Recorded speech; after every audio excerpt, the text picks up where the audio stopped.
నమస్తే, welcome to ANN debate time. నేను మీ లక్ష్మీనాగ్ నరహరి శెట్టి. పనితీరుకు ప్రశంసలు, తాను చేపట్టిన శాఖలకు గుర్తింపు, ఆయన ఎఫెక్ట్తో దేశవ్యాప్తంగా గుర్తింపు. బాహుబలి మూవీలో ఒక డైలాగ్ ఉంది, రాజు ఎక్కడున్నా రాజేరా అని. అది ఆంధ్రప్రదేశ్ ఉప ముఖ్యమంత్రి పవన్ కళ్యాణ్కు సరిగ్గా సరిపోతుంది అనుకోవచ్చు. తాజాగా ఆయనకు గ్రామీణ అభివృద్ధి పంచాయతీరాజ్కు మరో 4 అవార్డులు రావడం దీనికి నిదర్శనంగా మనం అనుకోవచ్చు. ఇప్పటికే పంచాయతీరాజ్ శాఖకి 18 అవార్డులు లభించాయి. అలాగే అటవీ పర్యావరణ శాఖ కారణంగా సంబంధించి దేశంలోనే 2వ స్థానంలో నిలిపారు పవన్ కళ్యాణ్. ప్రధానంగా మడ అడవుల పెంపకంలో పవన్ చూపిన చొరవ అద్భుతం అంటున్నారు. ఆంధ్రప్రదేశ్కు సముద్ర తీరం ఎక్కువగా ఉండడంతో దానిని ఒక గ్రీన్ బెల్ట్గా తీసుకుని మడ అడవులను పెంచారు. దేశంలో ఇది 2వ స్థానంలో నిలిచింది. మొత్తంగా పవన్ కళ్యాణ్ 4 శాఖలు నిర్వర్తిస్తున్నారు. ఇందులో పంచాయతీరాజ్ శాఖ ఇప్పటికే 18 అవార్డులు రాగా పర్యావరణానికి సంబంధించి మొదటి అవార్డు లభించింది. దీంతో పాటుగా ఫారెస్ట్కు సంబంధించి రెడ్ శాండిల్ అనేది కీలకమైన ఎక్స్పోర్ట్. ఇటువంటి దానిలో అక్రమ రవాణాను నిరోధించడంలో పవన్ సక్సెస్ అయ్యారు అంటున్నారు విశ్లేషకులు. పంచాయతీరాజ్ శాఖలో 30 ఏళ్లుగా ఎదురు చూస్తున్నటువంటి 10,000 ఉద్యోగులకు ₹1 లంచం లేకుండా, అవినీతికి అక్రమాలకు తావు లేకుండా వాళ్ళందరికీ ప్రమోషన్స్ ఇచ్చి శాఖాపరమైన నిర్ణయాలు తీసుకోవడం కావచ్చు.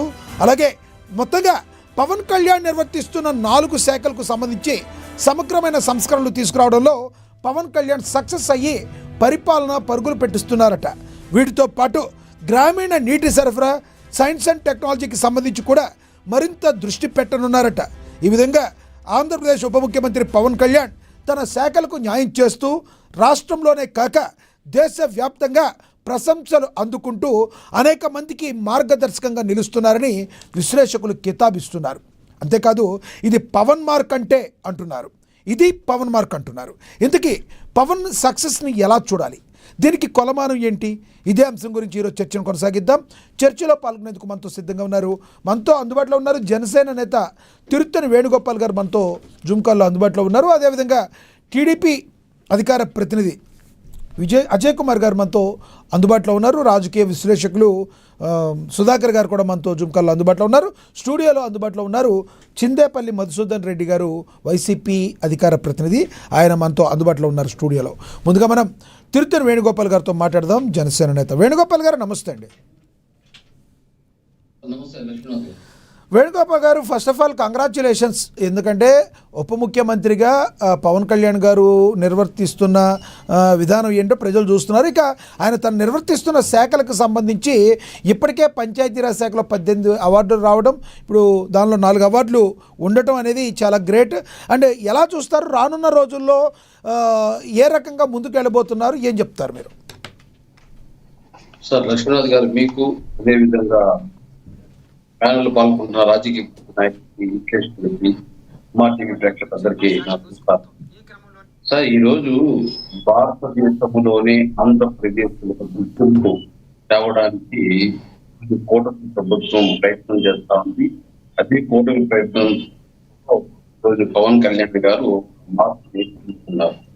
ఈ రోజు రాష్ట్రంలో భారీ ఎత్తున ఏదైతే అవార్డులు 18 అవార్డులు, అదేవిధంగా ఇప్పటి 18 అవార్డులు, అందులో 4 హీరో వచ్చిన అవార్డు ఈయన చేస్తున్న పవన్ కళ్యాణ్ లీడర్షిప్ గారు నిర్వహిస్తున్న పంచాయతీ రాజులో కానీ, గ్రామీణలో కానీ, లాగినీ సరఫరాలో కానీ, పర్యావరణంలో కానీ, అడవుల్లో కానీ, సైన్స్ అండ్ టెక్నాలజీ కానీ ఒక భారతదేశంలోనే రాష్ట్రానికి ఒక గుర్తింపుని తీసుకొని వస్తున్నారు. ఈరోజు గ్రామీణాభివృద్ధిలో చాలా మార్పులు తీసుకొస్తున్నారు. 4,500 కోట్ల పనులు 13,324 గ్రామ పంచాయతీల్లో 30,000 అభివృద్ధి పనులు చేయడం జరిగింది ఇంతవరకు. అదేవిధంగా 4,500 కోట్లతో రోడ్లు, డ్రైనేజీలు సదుపాయాలు కల్పించడం జరిగింది. అదేవిధంగా గ్రామ సభల్లో వరల్డ్ రికార్డు ఈరోజు ఒకే రోజులో 13,300 గ్రామ సభలు నిర్వహించడం జరిగింది. గ్రామ సమస్యలను గుర్తించి పరిష్కారం కోసం ప్రణాళికలు నిరూపించడం జరిగింది. దీనికి వరల్డ్ రికార్డ్స్ యూనిట్ కూడా వచ్చింది. గ్రామాల్లో ఉద్యోగాలు, గ్రామాల్లో ఉపాధి కోసము ఏదైతే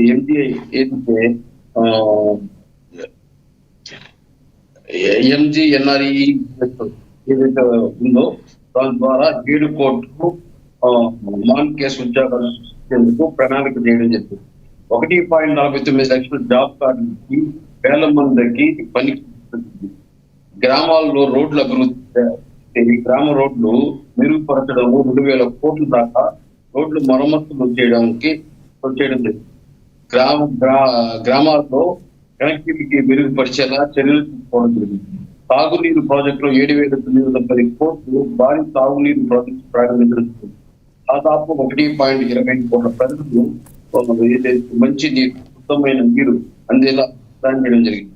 రైతు సహాయం, ఇది కృత్రిమ ప్రాంతాలకు ట్రైన్లు మరియు కాలువల అభివృద్ధి ప్రారంభించడం, రైతుల సమస్యలు తగ్గించే ప్రయత్నం చేయడం, పర్యావరణ పరిరక్షణలో green ball 50% green cover projects ప్రారంభించడం, తీర ప్రాంతాలకు వాటి కార్యక్రమాలు చేపట్టడం, గ్రామ పరిపాలన మార్పులు, పంచాయతీ పనితీరు మెరుగుపరచడం, జీడీఓ కార్యాలయాలు ఏర్పాటు చేయడం, నిర్వహించడం, లాంటి ఎన్నో కార్యక్రమాలు మార్పు వల్ల ఈ రోజు పెద్ద ఎత్తున పంచాయతీలో కానీ, గ్రామీణాభివృద్ధిలో కానీ, తాగునీటిలో కానీ, పరిరక్షణలో కానీ, చదువుల్లో కానీ, సైన్స్ టెక్నాలజీ కానీ మార్పులు చెందడం జరిగింది.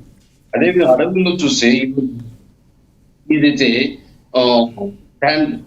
ఎర్రచంద్రము పెద్ద ఎత్తున పక్కన జరుగుతాను మన రాష్ట్రంలో, దాన్ని అక్రమ రవాణాకి కానీ ఎక్కడ కానీ ఒక చెట్టు ఒక కొట్టకుండా ఈరోజు పవన్ కళ్యాణ్ గారు అడ్డగించడము, దానికి ఇదే రాజ్యసభకు వచ్చి చెట్టు ఎవరైనా వేస్తే ఇక వాడు ఆ జీవితం వాడికి పంచుకోవాలి అనే టైప్ లో ఒక వార్నింగ్ ఇచ్చి ఆ రోజు నుంచి అడవిని కాపాడుతూ రావడము. అదే విధంగా 2 సంవత్సరాల్లో మునాడవులు అనే కార్యక్రమం ద్వారా 7,000 ఎకరాలు సముద్ర తీరంలోకి డెవలప్ చేయడము. అదే విధంగా ఈ రోజు పంచాయతీరాజ్లో మీరు చెప్పిన 10,000 మంది ఉద్యోగులు ఎక్కడ రూపాయి అవినీతి లేకుండా తీసుకురావడం, ఇలా ఎన్నో కార్యక్రమాలు పవన్ కళ్యాణ్ భారతదేశంలో రాష్ట్రం గుర్తింపు రావడానికి చెప్పేసి కార్యక్రమాలు. అంటే వేణుగారు ప్రధానంగా ఇక్కడ ఆయన కేంద్రం నుంచి కావచ్చు, రాష్ట్రంలో ముఖ్యమంత్రి చంద్రబాబు నాయుడు గారి దగ్గర నుంచి కావచ్చు, నిధులను రప్పించుకుని తన శాఖలకి న్యాయం చేయడానికి ప్రధానమైన కారణం ఏంటంటారు? పవన్ కళ్యాణ్ శాఖలకి నిధులు కొరత లేకుండా ఉన్నంతలో బెటర్గా రావడానికి ప్రధానమైన కారణం ఏంటంటారు? ఖచ్చితంగా ఈరోజు పవన్ కళ్యాణ్ గారు కూడా కేంద్రంలో మంచి గుర్తింపు ఇస్తున్నారు. ఏ మంత్రి లేదా కేబినెట్ మంత్రులు, కేంద్ర మంత్రులు కూడా పవన్ కళ్యాణ్ గారు అడగడము, బాగా పాజిటివ్ గా స్పందించడము, ఆ శాఖలకి నిధులు కేటాయించడం. ఎందుకంటే ఈరోజు భారతదేశంలో కూడా భారతీయ జనతా పార్టీ రావడానికి అతి ముఖ్య పాత్ర వహించిన వ్యక్తి పవన్ కళ్యాణ్. అలాంటి వ్యక్తికి ఇవ్వాల్సిన గౌరవం ఈరోజు భారతీయ జనతా పార్టీ కూడా ఇస్తా ఉంది. కాబట్టి ఈ రోజు రాష్ట్రానికి నిధులు ఈ రోజు అమరావతి విషయంలో కానీ, పోలవరం విషయంలో కానీ, ఇరిగేషన్ ప్రాజెక్ట్ లో కానీ, అదే విధంగా ఏదైతే రాష్ట్రానికి రావాల్సిన మనం ఏదైతే 92 మ్యాచింగ్ గ్రాంట్స్ గత ప్రభుత్వాలు అవి మ్యాచింగ్ గ్రాంట్స్ రిలీజ్ చేసిన ఆపేస్తున్నారు. అలాంటివి ఈ రోజు పవన్ కళ్యాణ్ గారు తీసుకొని రాష్ట్రానికి రావడం, పెద్ద ఎత్తున ఈ రోజు నిధులు ప్రవహించడం వల్లే ఈరోజు అభివృద్ధి కార్యక్రమాలు కూడా ఈ విధంగా జరుగుతాను. రైట్ వేణుగారు, నేను మళ్ళీ మాట్లాడతాం మీతో. మనం ఒకసారి స్టూడియోలో అందుబాటులో ఉన్నారు చిందేపల్లి మధుసూదన్ రెడ్డి గారు, ఆయనతో మాట్లాడదాం. వైసీపీ అధికార ప్రతినిధి మధుసూదన్ రెడ్డి గారు, నమస్తే అండి. నమస్తే సార్. మధుసూదన్ రెడ్డి గారు, ఇప్పుడు ప్రస్తుతం ఉన్న ఉప ముఖ్యమంత్రి పవన్ కళ్యాణ్ గారు శాఖలు ఏవైతే నిర్వర్తిస్తున్నారో దానికి ఆయనకి కొన్ని అవార్డ్స్ జాతీయంగా రావడం, పంచాయతీరాజ్కి ప్రధానంగా రావడం, అటవీ పర్యావరణ శాఖకు కూడా మరి రావడాన్ని ఎలా చూస్తారు? అసలు సక్సెస్కి కొలమానం మీరేమనుకుంటున్నారు? లక్ష్మీనాథ్ గారు, ముందుగా మీకు ఏఎన్ఎన్ టీవీకి వీక్షిస్తున్నటువంటి తెలుగు ప్రజలకి, అదేవిధంగా సోదరులు తిరుపతి వేణుగోపాల్ గారికి, అజయ్ కుమార్ గారికి, సుధాకర్ గారికి నా నమస్కారాంజలి. నమస్తే సార్. సార్, ఇప్పుడు పంచాయతీరాజ్ శాఖ అనేటువంటి ఒక పోర్ట్ఫోలియోలో ఈరోజు మంత్రిగా ఉన్నటువంటి గౌరవ డిప్టీ సీఎం పవన్ కళ్యాణ్ గారు ఏదో సాధించారు అన్నటువంటి విధంగా అవార్డులు వచ్చినాయి అని చెప్పని వాళ్ళకి సంబంధించినటువంటి నాయకులు కానీ, ముఖ్యమంత్రి గారు కానీ ఈ విధంగా ప్రశంసించడం అనేటువంటిది ఒక మంచి శుభపరిణామమే. కానీ అసలు ఆ అవార్డులు రావడానికి అసలు కారణాలు ఏంటి? అసలు ఇంతకుముందు కూడా ఒక 25 అవార్డులు వచ్చి దాంట్లో ఒక 5 అవార్డులు పంచాయతీరాజ్ శాఖకు వచ్చాయనేటువంటి ఉద్దేశంతో ఆ రోజు ఇక్కడ ఉన్నటువంటి టీవీలు కావచ్చు, పేపర్లు కావచ్చు, చంద్రబాబు నాయుడు గారు సాక్షాత్తు నేను అభినందిస్తున్నాను పవన్ కళ్యాణ్ గారిని పంచాయతీరాజ్ మంత్రిగా చాలా సక్సెస్ అయ్యారు అని చెప్పని ఒక పక్క పొగడుతూ ఉన్నారు. కానీ అసలు విషయానికి వస్తే మంత్రి గారిని అడిగితే మంత్రి గారు ఏం చెప్తారంటే నాకు అసలు అనుభవమే లేదు, నాకు పరిపాలన దక్షత లేదు, నేను అసలు నాకు ఏ విధమైనటువంటి పరిపాలన విధానాలు నాకు తెలియదు, నాకు అనుభవం లేదు అని చెప్పి ఒక పక్క ఆయన చెప్తుంటాడు. దీంట్లో ఏది నమ్మాలో ఏది నమ్మకూడదో ఆయన నిర్భయంగా నిర్మోహమాటంగా నిక్కచ్చిగా ఒప్పుకుంటున్నాడు పవన్ కళ్యాణ్ గారు. నిజంగా ఆయనకి హ్యాట్స్ ఆఫ్ చెప్పాలి. ఇటువంటి పరిస్థితుల్లో ఉండి కూడా అంటే పని చేయను అని అర్థమా?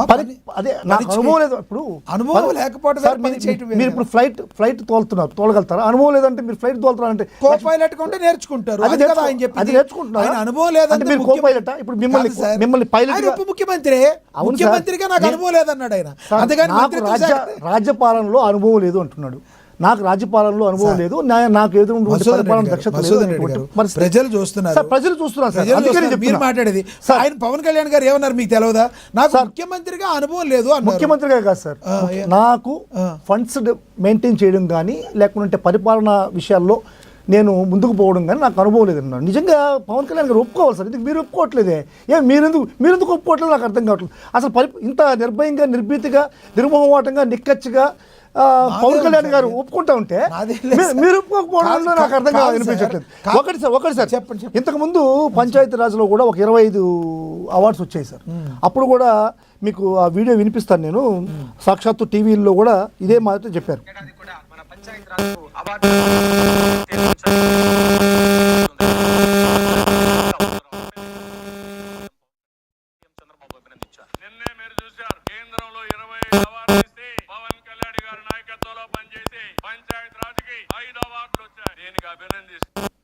ఓకే సార్, చంద్రబాబు నాయుడు గారు ఈ 25 అవార్డుల్లో 5 అవార్డులు వచ్చిన దానికి పవన్ కళ్యాణ్ గారిని అభినందిస్తూ ఒక ప్రోగ్రాం కూడా చెప్పాడు. అదేవిధంగా టీవీలు అన్నీ కూడా చేశాయి.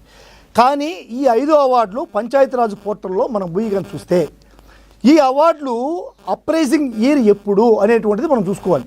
2023-24 అప్రైజింగ్ ఇయర్కి 5 అవార్డులు పంచాయతీరాజ్కి రావడం జరిగింది. ఏదైతే ఇప్పుడు చంద్రబాబు నాయుడు గారు ఈ టీవీల పత్రికలు అయితే చెప్తున్నాయో మన పవన్ కళ్యాణ్ గారు, నేను పవన్ కళ్యాణ్ గారు విమర్శించట్లేదు సార్. పవన్ కళ్యాణ్ గారు ఎప్పుడు కానీ నా వల్ల అవార్డులు వచ్చాయి, నేను గొప్పోడిని, నేను చాలా ధీరుణ్ణి, నేను సూర్యుడిని అనేటువంటి ఎక్కడ కూడా మాట చెప్పాలి. నిజంగా ఆయన అప్రిషియేట్ చేస్తున్నా ఆ విషయంలో. నా స్టాండ్ ఏందనేది నాకు తెలుసు అంటున్నాడు, ఒరిజినల్గా ఒప్పుకుంటున్నాడు. రియల్గా గుడ్ పర్సన్ ఆ విషయంలో ఒప్పుకుంటే. కానీ చంద్రబాబు నాయుడు గారు పత్రికలు ఈ లీడర్స్ వీళ్ళందరూ కూడా చెప్పే విధానం ఇప్పుడు ఇది అప్రైజింగ్ ఇయర్ ఏది 2023-24 అప్రైజింగ్ ఇయర్. అసలు ఈ 5 అవార్డులు దేనికి వచ్చాయి అనేది ఒక్కసారి ఆలోచిస్తే ఫస్ట్ ప్రైజ్ వచ్చి శృంగవరం అనేటువంటి ఒక గ్రామ పంచాయతీకి వచ్చింది. శృంగవరం అనేటువంటి గ్రామ పంచాయతీకి విశాఖ జిల్లాలో ఫస్ట్ అవార్డు వచ్చింది, ఆయనకి ఫస్ట్ ప్రైజ్ వచ్చింది. అదేవిధంగా బుక్సింపాళ్యం అనేటువంటి ఒక ఊరు ఒక పంచాయతీకి ఫస్ట్ అవార్డు కేంద్ర ప్రభుత్వం నిర్ణయించింది. ఈ బుక్సింపాళ్యం ఎక్కడుంది? తిరుపతి వేణుగోపాల్ గారికి బాగా తెలుస్తుంది బుక్సింపాళ్యం ఎక్కడ ఉండదు, ఎందుకంటే ఆయన ఏరియాలోనే ఉంది. ఇది కాళాస్త్రి నియోజకవర్గంలో కాళాస్త్రి రూరల్ మండలంలో ఏర్పేట దగ్గర ఉన్నటువంటి ఒక విలేజ్. తిరుపతి వేణుగోపాల్ గారికి కూడా బాగా తెలుస్తుంది బుక్సింపాళ్యం ఊరు. దానికి ఫస్ట్ ప్రైజ్ వచ్చి ఒక్కొక్క దానికి 1 కోటి రూపాయలు కేంద్రం నుంచి గ్రాంట్ రావడం జరిగింది. అదేవిధంగా సెకండ్ ప్రైజ్ వచ్చేసరికి నిమ్మసపల్లి, వైఎస్ఆర్ కడప డిస్టిక్లో నిమ్మసపల్లి సెకండ్ ప్లేస్లో రావడం జరిగింది. థర్డ్ ప్లేస్కి వచ్చేసరికి గుండవల్లి, కుప్పం బ్లాక్, దీంట్లో కూడా థర్డ్ ప్రైజ్ వస్తూ ఈ 5 పంచాయతీలకి 5 ప్రైజులు రావడం జరిగింది. ఇది అప్రైజింగ్ ఇయర్ ఎప్పుడు అనేటువంటిది మనం గమనిస్తే 2023-24 మనం ఏదో చెప్పేస్తున్నాం. ప్రజలు చూస్తున్నారు సార్, ప్రజలు కూడా చూస్తున్నారు. మీ టీవీని చాలామంది చూస్తుంటారు, లక్షల మంది చూస్తుంటారు. అందరూ విఘ్నులే, అందరూ కూడా అర్థం చేసుకుంటారు. మీరు అప్రైజింగ్ ఇయర్ ఏదనేటువంటి చూడాలి. ఈ ప్రైజ్ ఇస్తే ఈ ప్రైజ్ ఎవరికి ఇవ్వాలి?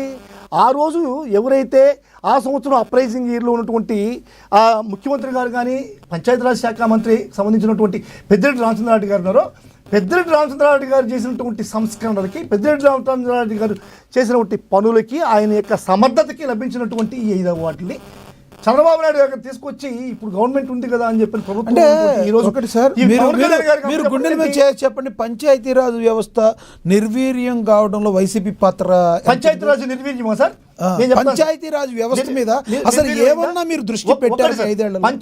పంచాయతీరాజ్ వ్యవస్థ అనేటువంటిది గాంధీజీ కలలుగన్న స్వరాజ్యం, అంటే గ్రామ స్వరాజ్యం ఏదైతే ఉందో, గ్రామాల్లో పాలన ఉండాలా, గ్రామాల్లో పాలన ఉన్నప్పుడే గ్రామాలు డెవలప్ ముందుకు పోతాయన్నటువంటి గాంధీజీ కలలుగన్న కళల్ని తూచా తప్పకుండా పరిపాలించినటువంటి వ్యక్తి జగన్మోహన్ రెడ్డి గారు. దానికి నిదర్శనం ఏంది? విలేజ్ క్లినిక్లు కావచ్చు, ఆర్బీకేలు కావచ్చు, లేకుంటే హెల్త్ సెంటర్లు కావచ్చు, విలేజ్లో రోడ్లు కావచ్చు. అవును సార్, ఇప్పుడు బ్రహ్మాండంగా చేశారు మీరు. చూడండి మీరు. అవునవును, ఇప్పుడు చూసాం. విలేజ్ సెక్రటరియట్లు కావచ్చు, ఇవన్నీ కూడా పెట్టి పాలన అనేటువంటిది గ్రామాల్లోనే ఉండాలనేటువంటి చెప్పింది జగన్మోహన్ రెడ్డి గారు. ఇప్పుడు ఇవన్నీ నిర్వీర్యం చేస్తే మీరు ప్రజల వద్దకు మేము పాలన తీసుకెళ్తున్నాం, గ్రామ స్వరాజ్యం కావాలంటే ఎట్లా అవుతుంది? ఇంకోటి ఒక్క మాట మీరు అడిగిందని మీరు మాట్లాడండి, ఇస్తా టైము. మీరు ఒక మాట చెప్పండి. మీరు అనేది ఏంటంటే ఎవరైతే డెవలప్మెంట్ చేశారో, ఆ డెవలప్ కృషి చేశారో వాళ్ళు కాకుండా శంకుస్థాపన చేసిన వాళ్ళకే క్రెడిట్ అంతా రావాలంటారు. మీరు అనేది శంకుస్థాపన కాదు సార్, అలా కాదు. ఇప్పుడు మెడికల్ కాలేజీలు మేము 30 కడతాం అంటారు ఫర్ ఎగ్జాంపుల్. అదే సార్, 17లో మీరు ఎన్ని కంప్లీట్ చేశారు? ఎన్ని కంప్లీట్ చేశారు మీరు చెప్పండి. అంటే నేను అనేది ఉదాహరణకి నేను అదే చెప్తున్నా. ఏమంటే శంకుస్థాపన చేసి రాయేస్తే అభివృద్ధి చేసినట్ట, అభివృద్ధి చేస్తే చేసినట్ట. నేను చెప్పాను సార్, మీరు అదే చెప్తున్నారు సార్. మెడికల్ కాలేజ్ చెప్తున్నారు మీరు. మెడికల్ కాలేజ్ 17 మెడికల్ కాలేజెస్, దాంట్లో శంకుస్థాపన చేశారు. 5 మెడికల్ కాలేజ్ ఆల్రెడీ డెవలప్ అయ్యి ఓపెన్ అయ్యి జగన్మోహన్ రెడ్డి గారు ఓపెన్ చేశారు. మిగతా ఏమైనా ఏమండి సార్, పూర్తిగా ఏనండి.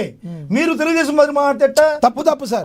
ఇంకొకటి, నాకు మిమ్మల్ని క్వశ్చన్ చేస్తే నన్ను అంటుకట్టొద్దు. అవును సార్, ఇప్పుడు నేను ప్రజలు చూస్తున్నారన్నారు, మాట్లాడండి. మీరు 17 గురించి మాట్లాడిన తర్వాత మీరు నన్ను మాట్లాడితే అప్పుడు మీరు అనలిస్ట్ మాట్లాడండి. మీరు దాన్ని 17లో 5 మెడికల్ కాలేజ్ని జగన్మోహన్ రెడ్డి గారు పూర్తిగా ఫినిష్ చేసి ఓపెన్ చేసి వెళ్ళిపోయారు. ఒక మెడికల్ కాలేజ్ వచ్చి ఆల్రెడీ ఫినిష్ చేసి ఓపెన్ చేసే టైంలో ఎలక్షన్స్ రావడం వల్ల ఆ తర్వాత వచ్చినటువంటి ప్రభుత్వం చంద్రబాబు నాయుడు గారు ఓపెన్ చేశారు పాడేరు మెడికల్ కాలేజ్. అంటే 6 ఓపెన్ అయ్యాయి. ఆ తర్వాత ఉన్నటువంటి 11 మెడికల్ కాలేజ్లో ఒక 2 మెడికల్ కాలేజ్ ఆల్రెడీ ఓపెనింగ్కి సిద్ధంగా ఉన్నాయి. అదే ఆల్ ఇండియా మెడికల్ కౌన్సిల్ అనేటువంటిది కుప్పం కాదు, పులివెందుల మెడికల్ కాలేజ్కి 50 సీట్లు ఇచ్చినటువంటి పరిస్థితి. అంటే 50 మెడికల్ సీట్లు ఇచ్చి మీరు నడపండి అనేటువంటి పరిస్థితి కల్పిస్తే మాకు 50 సీట్లు వద్దు, మేము నడపలేమని చెప్పి చంద్రబాబు నాయుడు గారు 50 మెడికల్ సీట్లని నేషనల్ మెడికల్ కౌన్సిల్కి తిరిగి ఇచ్చినటువంటి ఒక దుర్మార్గుడు చంద్రబాబు నాయుడు. ఇది తప్పదు. ఎందుకంటే మిగతా 10కి వచ్చే కలికి 6 వచ్చి 70% ఉన్నాయి. మీరు కావాల్సి ఉంటే పిడుగురాళ్ళ మెడికల్ కాలేజ్ మీరు పోయి చూడండి, 70 to 75% 6 మెడికల్ కాలేజ్. ఈ మెడికల్ కాలేజ్ మేనేజ్మెంట్ అంతా ఎవరు ఒకటే సామాజిక వర్గం? సామాజిక వర్గం ఏం సార్? కట్టేదానికి సామాజిక వర్గం మెడికల్ కాలేజీలు కట్టిందే పెద్ద నడుస్తుంది ప్రభుత్వం. మీ మాదిరిగా మీ తెలుగుదేశం మాదిరిగా సామాజిక వర్గాలకి మేము నేను వచ్చే బయట ప్రాపగాండా చెప్పండి. చూడండి, నేనేం స్టేట్మెంట్ ఇవ్వట్లేదు సార్. చిత్తశుద్ధిగా ఆలోచించండి. మెడికల్ వ్యవస్థ అనేది ఉంటుంది. విద్య, వైద్యం, ఆరోగ్యానికి సంబంధించినటువంటి ఈ వైద్యం కానీ విద్య కానీ చాలా అవసరం దేశానికి కానీ మన రాష్ట్రానికి కానీ. అటువంటి కండిషన్లో 17 మెడికల్ కాలేజ్ ఒక్కసారిగా ఎవరు తీసుకున్నారు? ముఖ్యమంత్రి మెడికల్ కాలేజ్ మీద మళ్ళీ పెడదాం.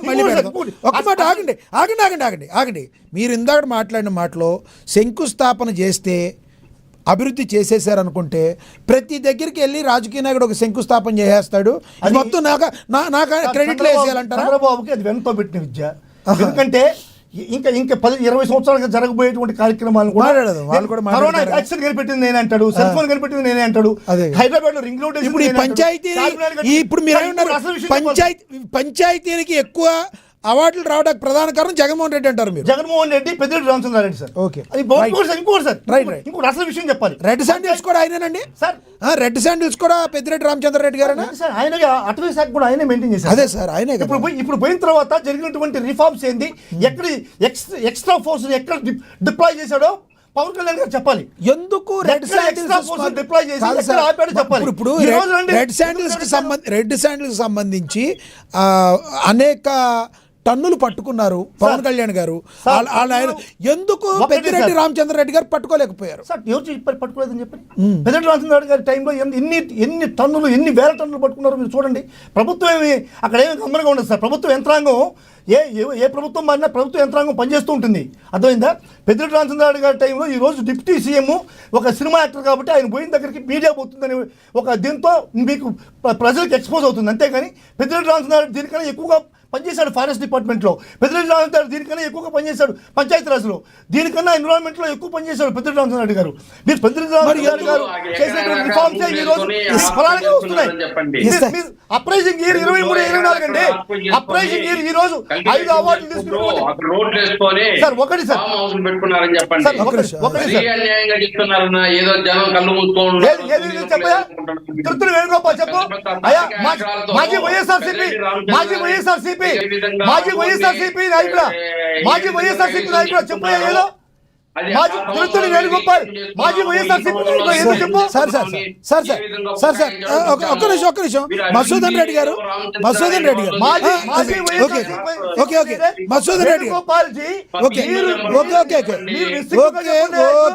ఓకే మీరు అన్నారు కదా ఆయన మాజీ వైఎస్ఆర్సీపీఏ, మీ వాళ్ళందరూ మాజీ కాంగ్రెస్ నేతలేక మొత్తం. సార్ కాంగ్రెస్ లో నుంచి వచ్చేది వేరు, ఇది వైఎస్ఆర్ మరి ఆయన మాజీ వైఎస్ఆర్సీపీ. నేను చెప్పాను సార్, నేను ఎందుకు ఒక్కడిస్తున్నా అంటే వీళ్ళ భార్య వైఎస్ఆర్ సింబల్ లో గెలిచినటువంటి కార్పొరేటర్ పోయి జనసేనలో చేరింది. కార్పొరేటర్ గెలిచి వైఎస్ఆర్సీపీ సింబల్ లో గెలిచి ఈ రోజు కార్పొరేటర్ గా జనసేనలో కార్పొరేటర్ తప్పగా రిజైన్ చేసిపోయా నువ్వు జనసేన పోవాలని రిజైన్ చేసిపో. మా పర్సనల్ విషయాల గురించి మాట్లాడడానికి వచ్చావా? పర్సనల్ విషయం ఏంటి? ఇది పర్సనల్ విషయం కాదు, ఇది పర్సనల్ విషయం కాదు వేణుగోపాల్, ఇది పర్సనల్ విషయం కాదు. మీరు గెలిచినటువంటి పార్టీకి అరే నేను అందరూ చెప్పని నువ్వేదో మాట్లాడుతుంటే పెద్దిరెడ్డి రామచంద్ర రెడ్డి గురించి అప్పుడు నీ దగ్గర కూర్చో, నేను నీ దగ్గర కూర్చోలేకుండా నీ గురించి మాట్లాడేటువంటి అవసరం నాకు లేదు. నీకంత సీన్ కూడా లేదు, నీకంత సీన్ కూడా లేదు వేణుగోపాల్, నీకంత సీన్ లేదు. నాకు తెలుసు, నాకు తెలుసు. అవును చంద్రబాబు నాయుడు అడిగాయా ఇందిరాగాంధీ సంఖ్య ఎందుకు చంద్రబాబు నాయుడు మీ చంద్రబాబు ఎక్కడి నుంచి వచ్చాడు? మీ చంద్రబాబు ఎక్కడి నుంచి వచ్చాడు అడగవయ్యా? అవును చంద్రబాబు అడుగు. రాజశేఖర రెడ్డి వెన్నుపోటు పడవలా, చంద్రబాబు వెన్నుపోటు పొడిచి మామ పొరలో జరిగింది, మామ సంఖ్య ఎక్కింది. మీకు తెలిస్తే మాట్లాడు రాజకీయం. మీ మాదిరిగా అధికారం కోసం వెంపర్లాడి అధికార పట్టులోకి కాదు వేణు మాది అధికారం కోసం వెంపర్లాడేటువంటి తత్వం కాదు. అధికార పార్టీలో నిజాయితీగా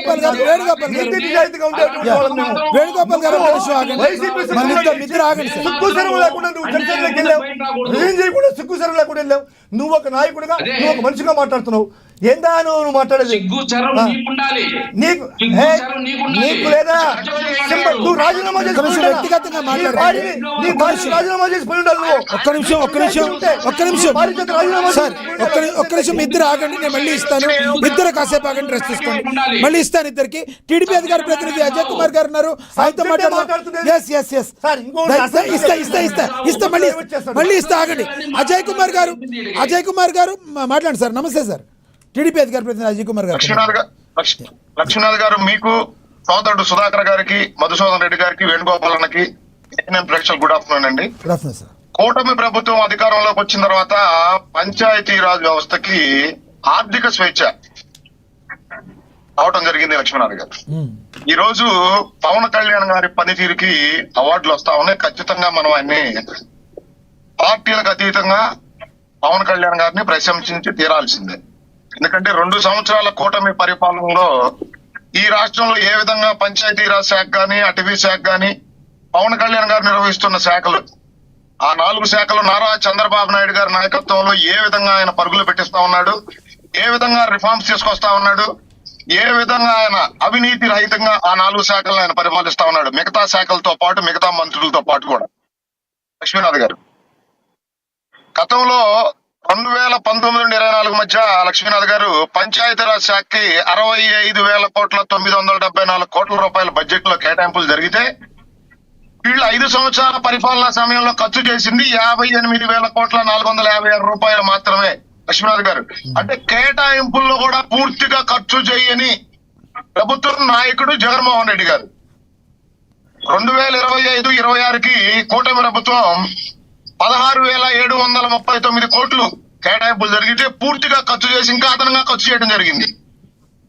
26-27 బడ్జెట్ ఇయర్ కి 22,942 కోట్లు కేటాయింపు జరిగితే అంటే గత సంవత్సరం కంటే పంచాయతీ శాఖకి 37% అదనంగా కేటాయింపులు చేసిన ప్రభుత్వం కూటమి ప్రభుత్వం. లక్ష్మీనాథ్ గారు 2014-19 మధ్య కూడా నారా చంద్రబాబు నాయుడు గారు ముఖ్యమంత్రిగా ఉన్నప్పుడు ఆ శాఖకి 77,000 కోట్ల పైగా నిధులు కేటాయింపులు జరిగితే 93,000 కోట్లకు పైగా ఖర్చు చేసింది ఆ రోజు కూటమి ప్రభుత్వం. అంటే జగన్మోహన్ రెడ్డి గారు అధికారంలోకి వచ్చిన తర్వాత వాలంటరీ వ్యవస్థ తీసుకొచ్చి గ్రామ పంచాయతీల్లో సర్పంచుల్ని ఉత్సవ విగ్రహాలుగా మార్చిన ఘనుడు జగన్మోహన్ రెడ్డి గారు. కూటమి ప్రభుత్వం అధికారంలోకి వచ్చిన తర్వాత గ్రామ సర్పంచులకి వాళ్ళ అధికారాలను పునరుద్ధరణ చేసి ఈ రోజు గ్రామాల్లో ఏ విధంగా అభివృద్ధి జరుగుతా ఉంది.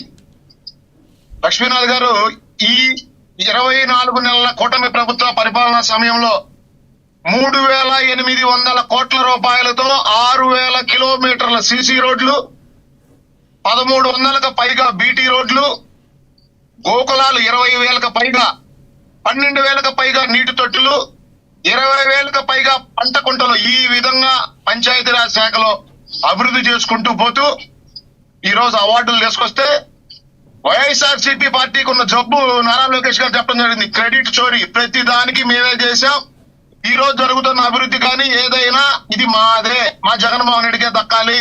ఇప్పుడు పనిచేస్తున్న కూటమి ప్రభుత్వానికి కానీ, నారా చంద్రబాబు నాయుడు గారికి కానీ, నారా లోకేష్ గారికి కానీ, పవన్ కళ్యాణ్ గారికి కానీ, వీళ్ళు చేస్తూ కష్టపడుతూ ఈ రాష్ట్రాన్ని తీసుకొస్తున్న పెట్టుబడులు కానీ, ఈ రాష్ట్రంలో నెలకొల్పబడుతున్న సంస్థలు ఎంత పెట్టుబడులు వచ్చాయండి? వచ్చింది 6 లక్షల కోట్లు. ఈ క్రెడిట్ అన్నా మధుసూదన్ రెడ్డి అన్న, మీరు మాట్లాడేటప్పుడు నేను ఒక్క మాట మాట్లాడాలా?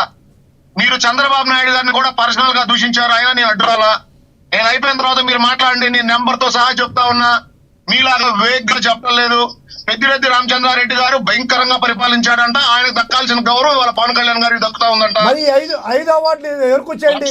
అప్రైజింగ్ ఈరేంది? లక్ష్మీనాథ్ గారు ఆయన ఒక్క నిమిషం ఆపండి, ఆయన ఉన్నారు మీరు మాట్లాడండి, ఏం కాదు, క్వశ్చన్ చేశారు, మాట్లాడండి, మీరు మాట్లాడండి. వైసీపీ ప్రభుత్వ హయాంలో పంచాయతీరాజ్ శాఖ దేశంలో 24వ స్థానంలో ఉంటే ఈ రోజు కూటమి ప్రభుత్వ హయాంలో నారా చంద్రబాబు నాయుడు గారి నాయకత్వంలో ఆ శాఖ బాధ్యతలు తీసుకున్న పవన్ కళ్యాణ్ గారు ఈ రోజు పంచాయతీరాజ్ శాఖని దేశంలోనే మొట్టమొదటి స్థానానికి తీసుకురావడం జరిగింది.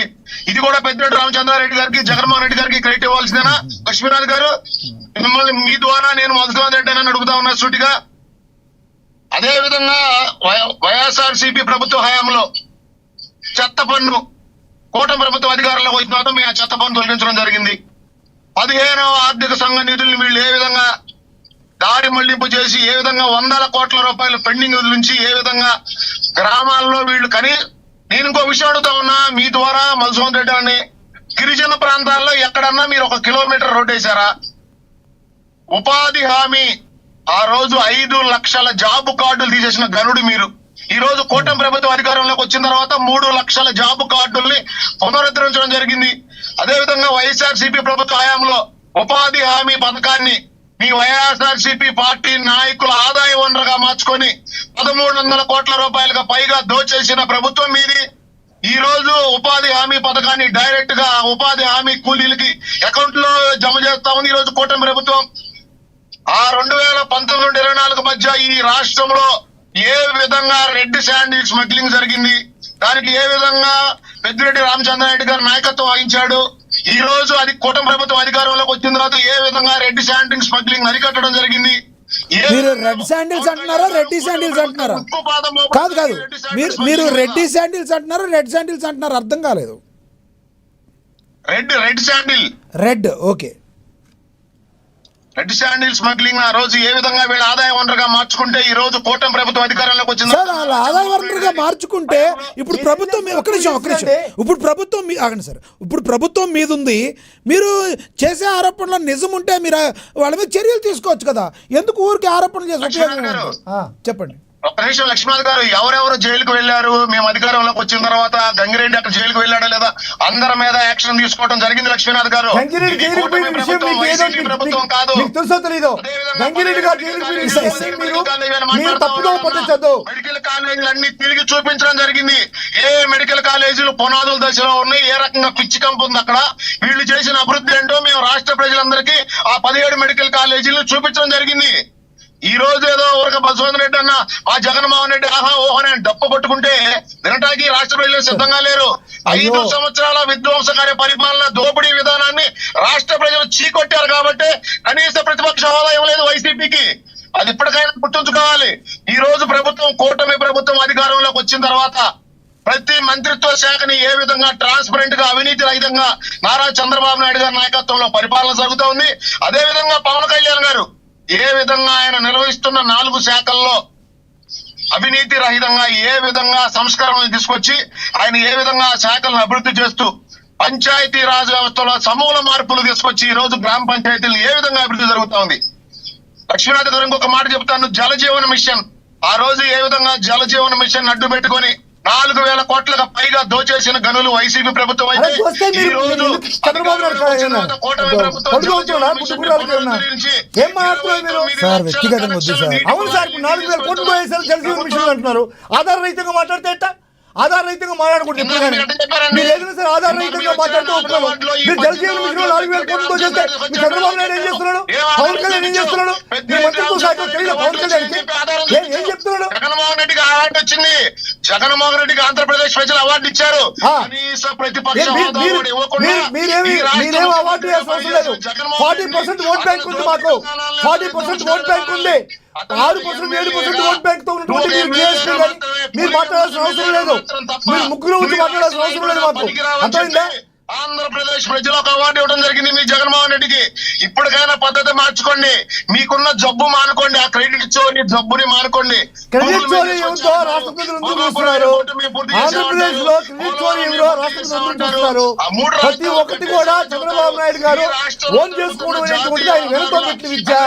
ఈ రోజు కాదు, తెలంగాణలో ఉన్నటువంటి ఆలయాలు కూడా ఆయన నిర్మించారంటాడు.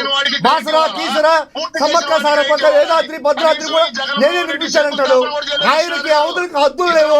చంద్రబాబు నాయుడుకి ఇచ్చినటువంటి క్రెడిట్ చోరీ మహానుభావుడు ఎవరు లేరు. కానీ మీరు ఆధార రహితంగా మాట్లాడితే మేము ఒప్పుకోం. ఆధార రహితంగా మాట్లాడదండి. కరెక్ట్, వచ్చేసింది ఆ పదం, వచ్చేసింది. Very good, very good. మేము సాయి కృష్ణుని గొడ్డలతో నడిచాం. సాయి కృష్ణుని గొడ్డలతో నడిచాం. సార్ పేర్లు ఎందుకు సార్? సాయి కృష్ణ, వివేకానంద, మళ్ళీ ఈ పేర్లు ఎందుకు? వదిలేండి. మళ్ళీ ఈ సాయి కృష్ణ అంటే వివేక అంటారు. ఎందుకు సార్? వదిలేండి అవన్నీ ఎందుకు మళ్ళీ? సాయి కృష్ణ అంశాన్ని మీరే విధంగా వినియోగించుకున్నారా? అదే మేము గొడ్డలతో నడిచామండి. సరే సార్, టాపిక్ కి సంబంధం లేకపోయినప్పుడు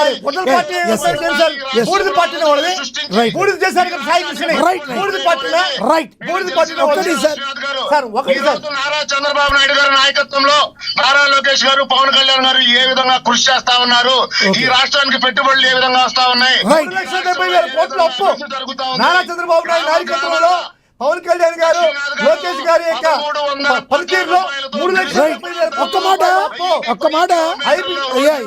ఒకటి ఈ విషయాన్ని పక్కన పెడితే ఒకటి అజయ్ గారు ఒకటి చెప్పండి. ఈ విషయాన్ని పక్కన పెడితే డిబేట్కి సంబంధం లేకపోయినా మిమ్మల్ని ఒక క్వశ్చన్ అడగాలని ఉంది. ఎందుకంటే అది హాట్ టాపిక్గా ఉంది కాబట్టి అడగాల్సి వస్తుంది. ఏంటండి అంబటి రాంబాబు గారు, బోండా ఉమ్మ గారు ఒక స్టేజ్ మీదే కలవటం, మీరు షోకాజ్ నోటీసులు ఇవ్వటం బోండా ఉమ్మ గారికి. ఏంటి అంబటి రాంబాబు గారు ఎక్కడికి వెళ్తే అక్కడ ఏం జరుగుతుంది? మీరు ఎందుకు షోకాజ్ నోటీసులు ఇచ్చారు? ఇదేమన్నా వేరుగా భావిస్తున్నారా? రానున్న రోజుల్లో బోండా ఉమ్మ గారికి ఏమైనా చెక్ పెట్టే ఉద్దేశం ఉందా మీ పార్టీ నుంచి? లక్ష్మీనాథ్ గారు, ఇది ఖచ్చితంగా మా పార్టీ అంతర్గత విషయం. కానీ మీరు అడిగారు కాబట్టి నేను ఆన్సర్ చేస్తా ఉన్నాను. బోండా ఉమ్మ గారు అంబటి రాంబాబుని కలవచ్చా, వైసీపీ నాయకులను కలవచ్చా, లేదా కనపడితే షేక్ హ్యాండ్ ఇవ్వచ్చా, అది రాజకీయాల్లో సహజమే. కానీ బోండా ఉమ్మ గారు అక్కడ ఆ అంశాన్ని అడ్డు పెట్టుకొని ఆయన మాట్లాడిన మాటలు ఖచ్చితంగా ఇవి పార్టీని ఇబ్బంది పెట్టే రకంగా ఉన్నాయి. పార్టీ కార్యకర్తల మనోభావాలు దెబ్బతిన్నాయి లక్ష్మీనాథ్ గారు. ఎందుకంటే మేము మీకు సూటిగా చెప్తా, అసెంబ్లీ సాక్షిగా మా నాయకుడు నారా చంద్రబాబు నాయుడు గారి భార్య గారు నారా భువనేశ్వర్ గారి గురించి చవాకులు పేలిన పరమ పనికి మాలిన కనకూడదు, బూతులు మాట్లాడకూడదు. ఎందుకంటే మన డిబేట్ లో రాంబాబు గత ఒక 3 నెలల క్రితం కూడా గుంటూరులో ఒక ఫ్లెక్సీ దగ్గర చింపడానికి వెళ్ళినప్పుడు నారా చంద్రబాబు నాయుడు గారిని ఉద్దేశించి లమ్ము కొడుకులని మాట్లాడిన ఈ నీచుడిని, అట్లాంటి వ్యక్తితో ఖచ్చితంగా స్టేజీ పంచుకుంటే అది ప్రభుత్వానికి ఏ విధంగా ఉంటుందో తెలియదు. కానీ లక్ష్మీనాథ్ గారు కార్యకర్తల మనోభావాలు ఖచ్చితంగా దెబ్బతింటాయి. ఎందుకంటే మా నాయకుడిని మా నాయకుడు కుటుంబ సభ్యుల్ని అంటే అఫ్ కోర్స్ మీరు బోండా ఉమ్మగారు కూడా కాదు సార్, బోండా ఉమ్మగారు కూడా అదే సామాజిక వర్గం, అంబటి రాంబాబు గారు సామాజిక వర్గమే. ఆయనకి పొలిట్ బ్యూరో సభ్యులు ఇచ్చారు, ఒక స్టేజ్లో కూర్చోబెట్టారు ఆయన. కానీ ఆయన మాట్లాడితే కారణం ఏంటి? మీకేమన్నా వేరే ఏమన్నా కోణాలు ఏమైనా కనబడుతున్నాయా? అంటే మీరు ఇప్పుడు మంత్రి పదవి రాలేదేమన్నా ఆయన అసంతృప్తిలో ఉన్నారంటారా? లక్ష్మీనాథ్ గారు ప్రతి ఒక్కరికి ముందు ఎమ్మెల్యే అవ్వాలని కోరుకుంటుంది, ఎమ్మెల్యే అయిన తర్వాత మంత్రి అవ్వాలని ఉంటుంది, మంత్రి అయిన తర్వాత ముఖ్యమంత్రి అవ్వాలని ఉంటుంది. సహజంగా రాజకీయ నాయకులకు ఉండే ఆ కోరిక. కానీ నేనేమంటా ఉన్నానంటే, మీరు సంతాప సభకి వెళ్ళారు, ముద్రగడ పద్మనాభం గారికి సంతాపం తెలియజేయండి. అంతవరకు ఎవరితో కూర్చున్నా పర్లేదు, కానీ అట్లాంటి వ్యక్తులతో స్టేజ్ పంచుకోవటం, అక్కడ మాట్లాడిన మాటలు అంటే సందర్భానుచితంగా అవసరం లేని మాటలు మాట్లాడి తెలుగుదేశం పార్టీ కార్యకర్తల మనోభావాలు దెబ్బతినే అంబటి పెట్టిన కుంపట్లాగా ఉంది మీకు అంబటి పెట్టిన లక్ష్మణ్ గారు 2019-24 మధ్య ఈ రాష్ట్రంలో తెలుగుదేశం పార్టీ కార్యకర్తలు, జనసేన కార్యకర్తలు ఏ విధంగా వైసీపీ అనే ఒక సైకో పార్టీ మీద యుద్ధం చేసి ఈ రాష్ట్ర భవిష్యత్తు కోసం ఈ రోజు ఏ విధంగా మేము ఆ ఈ దరిద్రుల దగ్గర పార్టీ దగ్గర ప్రజలు ఎంత అవస్థపడుతున్నారో ఒకసారి అర్థం చేసుకోండి. లాఠీ చార్జీలు, హత్యలు, అఘాయిత్యాలు, మరణ కోమాలు, ఎంతమంది మహిళల మీద దౌర్జన్యాలు జరుగుతున్నాయి. ఇప్పుడు గుంటూరులో ఒక మహిళని వ్యవస్థను చేశారు సార్. ఈ దరిద్ర పార్టీ వ్యవస్థను చేశారు. ఈ దరిద్ర పార్టీ, ఈ పలికమాల దద్దమ్మల పార్టీ ఎవరు చేసినా ఎవరి ప్రభుత్వం తప్పది. వ్యవస్థలు చేయడం తప్ప దాని మీద రియాక్ట్ అయ్యారు కదా ముఖ్యమంత్రి గారు రియాక్ట్ అయ్యారు.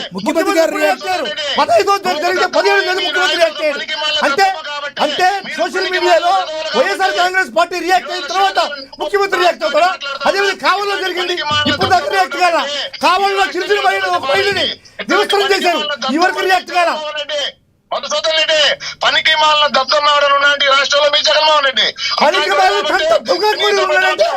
చంద్రబాబు పనికి మాలిన సొంత దగ్గర పట్టి ఎవరు ఉన్నాడంటే వాడు చంద్రబాబు నాయుడు. అంతకన్నా నీతులు, నికృష్టులు, దరిద్రులు, పనికి మాలిన ఎవడు లేడు. ఒకటి గుర్తుపెట్టుకో, ఇప్పుడు జరిగేటువంటి మహిళల మీద దాడులు మిమ్మల్ని క్షమించరు. ప్రజలు మిమ్మల్ని క్షమించరు. మహిళల మీద దాడులు, మహిళల మీద అన్యాయాలు, మహిళల బాలికల మీద అన్యాయాలు, దాడులు, అన్యాయాలు, దోపిడీలు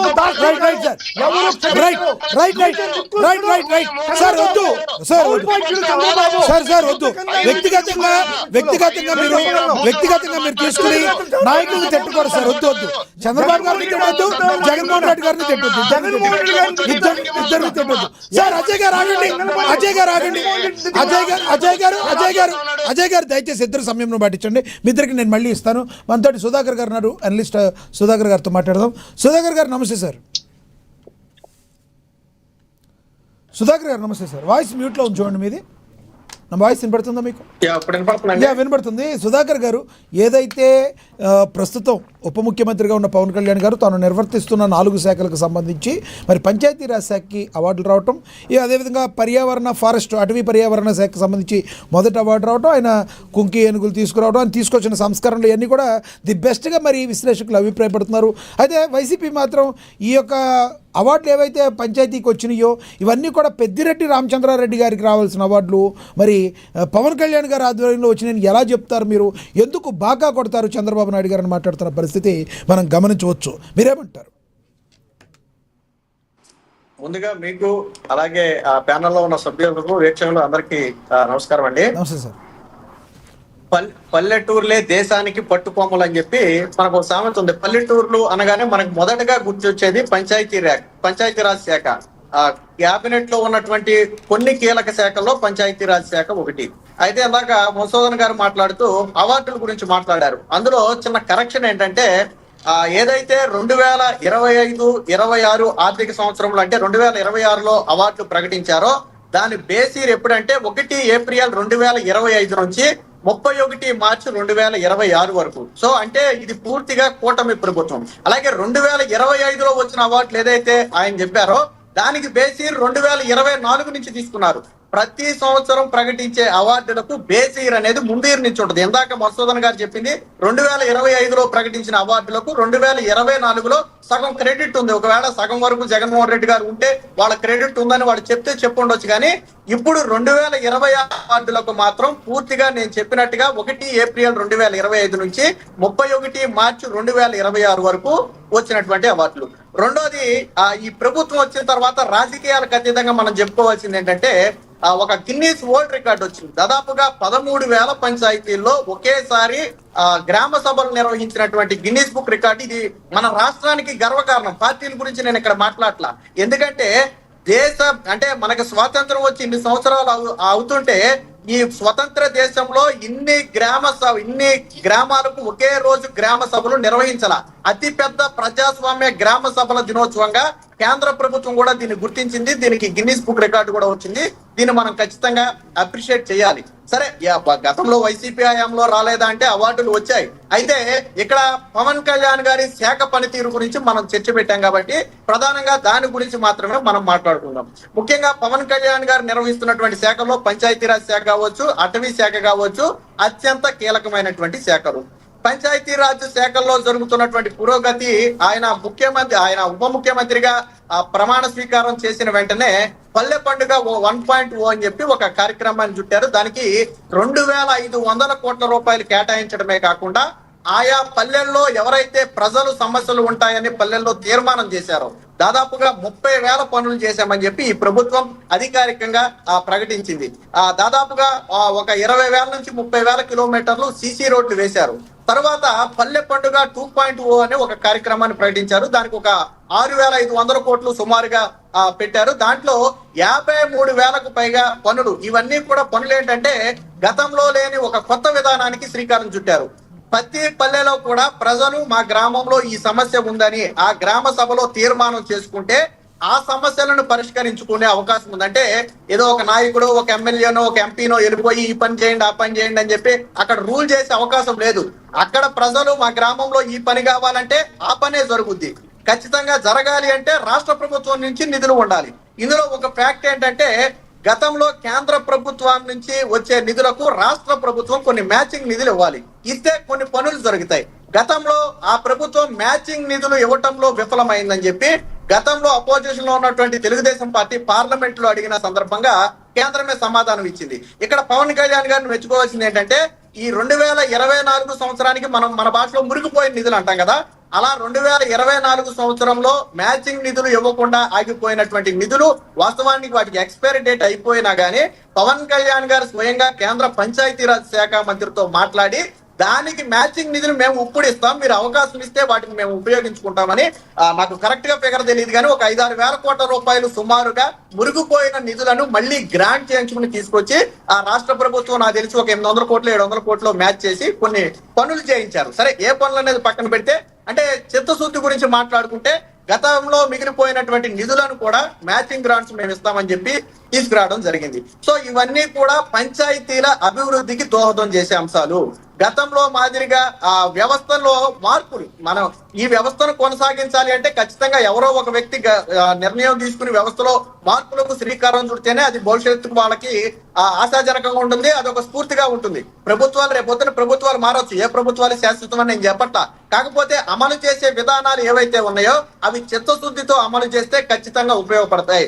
ఇక్కడ ఇంకొక మెచ్చుకోదగిన విషయం ఏంటంటే 1000 కిలోమీటర్లు అంటే దశాబ్దాలుగా ఏదైతే గిరిజన ప్రాంతాలకు రహదారులు లేవు, అనేక ప్రభుత్వాలు మారాయి. నేను ఏ ప్రభుత్వాన్ని విమర్శించట్లేదు, అన్ని ప్రభుత్వాలు ఇందులో ఉన్నాయి. ఏదైతే గిరిజన గ్రామాలకు దశాబ్దాలుగా రహదారి సౌకర్యం లేదో దాదాపుగా 1000 కోట్ల రూపాయలతో 1000 కిలోమీటర్ల రహదారిని ఏర్పాటు చేశారు. ఇది ఆ తండాల్లో పవన్ కళ్యాణ్ గారు మీరు గతంలో మీరు కొన్ని యూట్యూబ్ ఇంటర్వ్యూల్లో చూడొచ్చు. పవన్ కళ్యాణ్ గారి గురించి మాట్లాడితే వాళ్ళు ఎమోషనల్ అవుతున్నారు, ఎందుకంటే వాళ్ళు జీవితంలో రహదారి చూస్తాం అనుకోలే. సో అలాంటి మారుమూల ప్రాంతాలకు రహదారులు వేసినటువంటి ఘనత ఖచ్చితంగా పవన్ కళ్యాణ్ గారిదే. రేపు పొద్దున పవన్ కళ్యాణ్ గారు డిప్యూటీ సీఎం గా ఉండొచ్చు, ఉండకపోవచ్చు, కానీ ఆయన చేసినటువంటి పనులు మాత్రం అక్కడ చిరస్థాయిగా నిలిచిపోతాయి. ఇక మరొక శాఖ ఏంటంటే కీలకమైన శాఖ అటవీ శాఖ. ఈ అటవీ శాఖలో కూడా దాదాపుగా 36 మెట్రిక్ టన్నుల ఎర్ర చందనాన్ని ఇతర రాష్ట్రాల నుంచి తీసుకుని రాష్ట్రానికి తీసుకురాగలిగామని చెప్పి స్వయంగా అటవీ శాఖ అధికారులు ఒక ప్రెస్ మీట్ లో విడుదల చేశారు. 36 మెట్రిక్ టన్నుల ఎర్రచందనాన్ని పక్క రాష్ట్రాల నుంచి తీసుకురావడం అంటే ఆషామాషి వ్యవహారం కాదు. ఇది ఈ ఒక్క సంవత్సరంలో వెళ్ళిపోయినటువంటి ఎర్రచందనం కాదు. గత 2-3 సంవత్సరాల నుంచి, అంటే గత ప్రభుత్వంలో కొంత ఎల్లుండొచ్చు, ఈ ప్రభుత్వంలో కొంత ఎల్లుండొచ్చు, కానీ వెళ్లిన మొత్తాన్ని కూడా ఆయా రాష్ట్ర ప్రభుత్వాలతో మాట్లాడి ఈ ఎర్రచందనం ఆంధ్రప్రదేశ్ కి చెందింది, అక్రమంగా తరలించారని చెప్పి ఆ 36 మెట్రిక్ టన్నుల ఎర్రచందనాన్ని తిరిగి ఆంధ్రప్రదేశ్ తీసుకొచ్చారు. రేపు పొద్దున అది వేలం వేసి అమ్మితే రాష్ట్ర ఖజానాకు నాకు తెలిసి 100 కోట్లలో ఆదాయం ఉంటుంది. ఇక ఇదే సమయంలో ఎర్రచందనం స్మగ్లింగ్ ని నివారించడానికి పవన్ కళ్యాణ్ గారు ఓపెన్ స్టేట్మెంట్ ఒకటి ఇచ్చారు. మీకు పాత వీడియోలోకి వెళ్తే తెలుస్తుంది.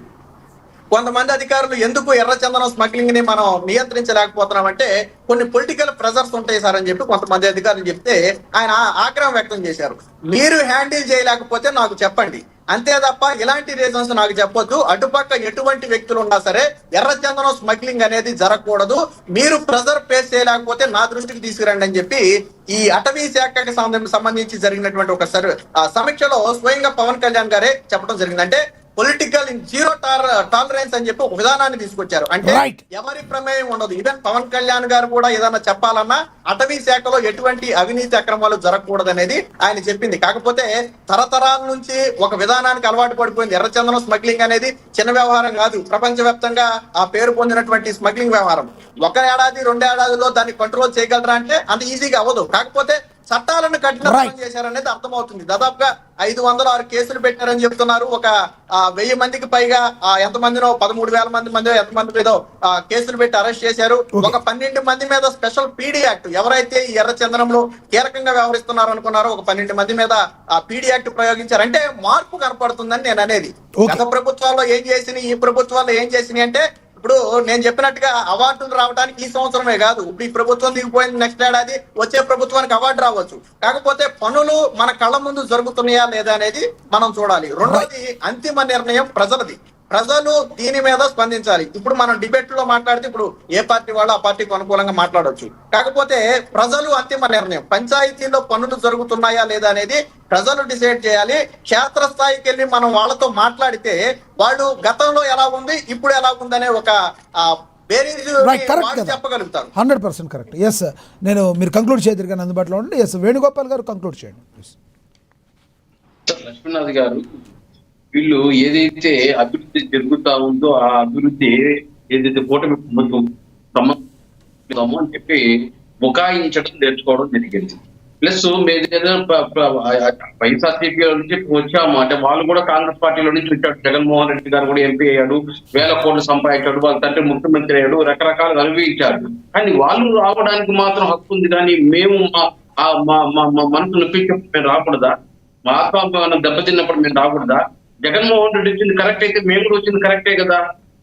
27 సంవత్సరాలు ఏదైతే రాజశేఖర రెడ్డి గారి ఫ్యామిలీ ఇక్కడ తిరుపతిలో కథాకర్ రెడ్డి ఫ్యామిలీతోనే ఉన్నాము.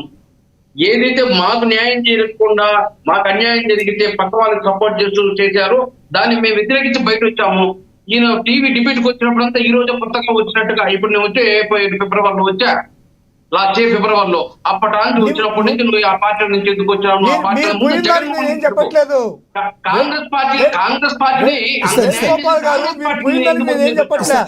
పోయేటప్పుడు మీరు చిత్తశుద్ధితో మీ పార్టీ ఏదైతే వైఎస్ఆర్ కాంగ్రెస్ పార్టీ ఇచ్చిందో దాన్ని ఇచ్చేసి వెళ్ళిపోయింటే బాగుండు అనేది నేను మీకు చెప్తున్నా.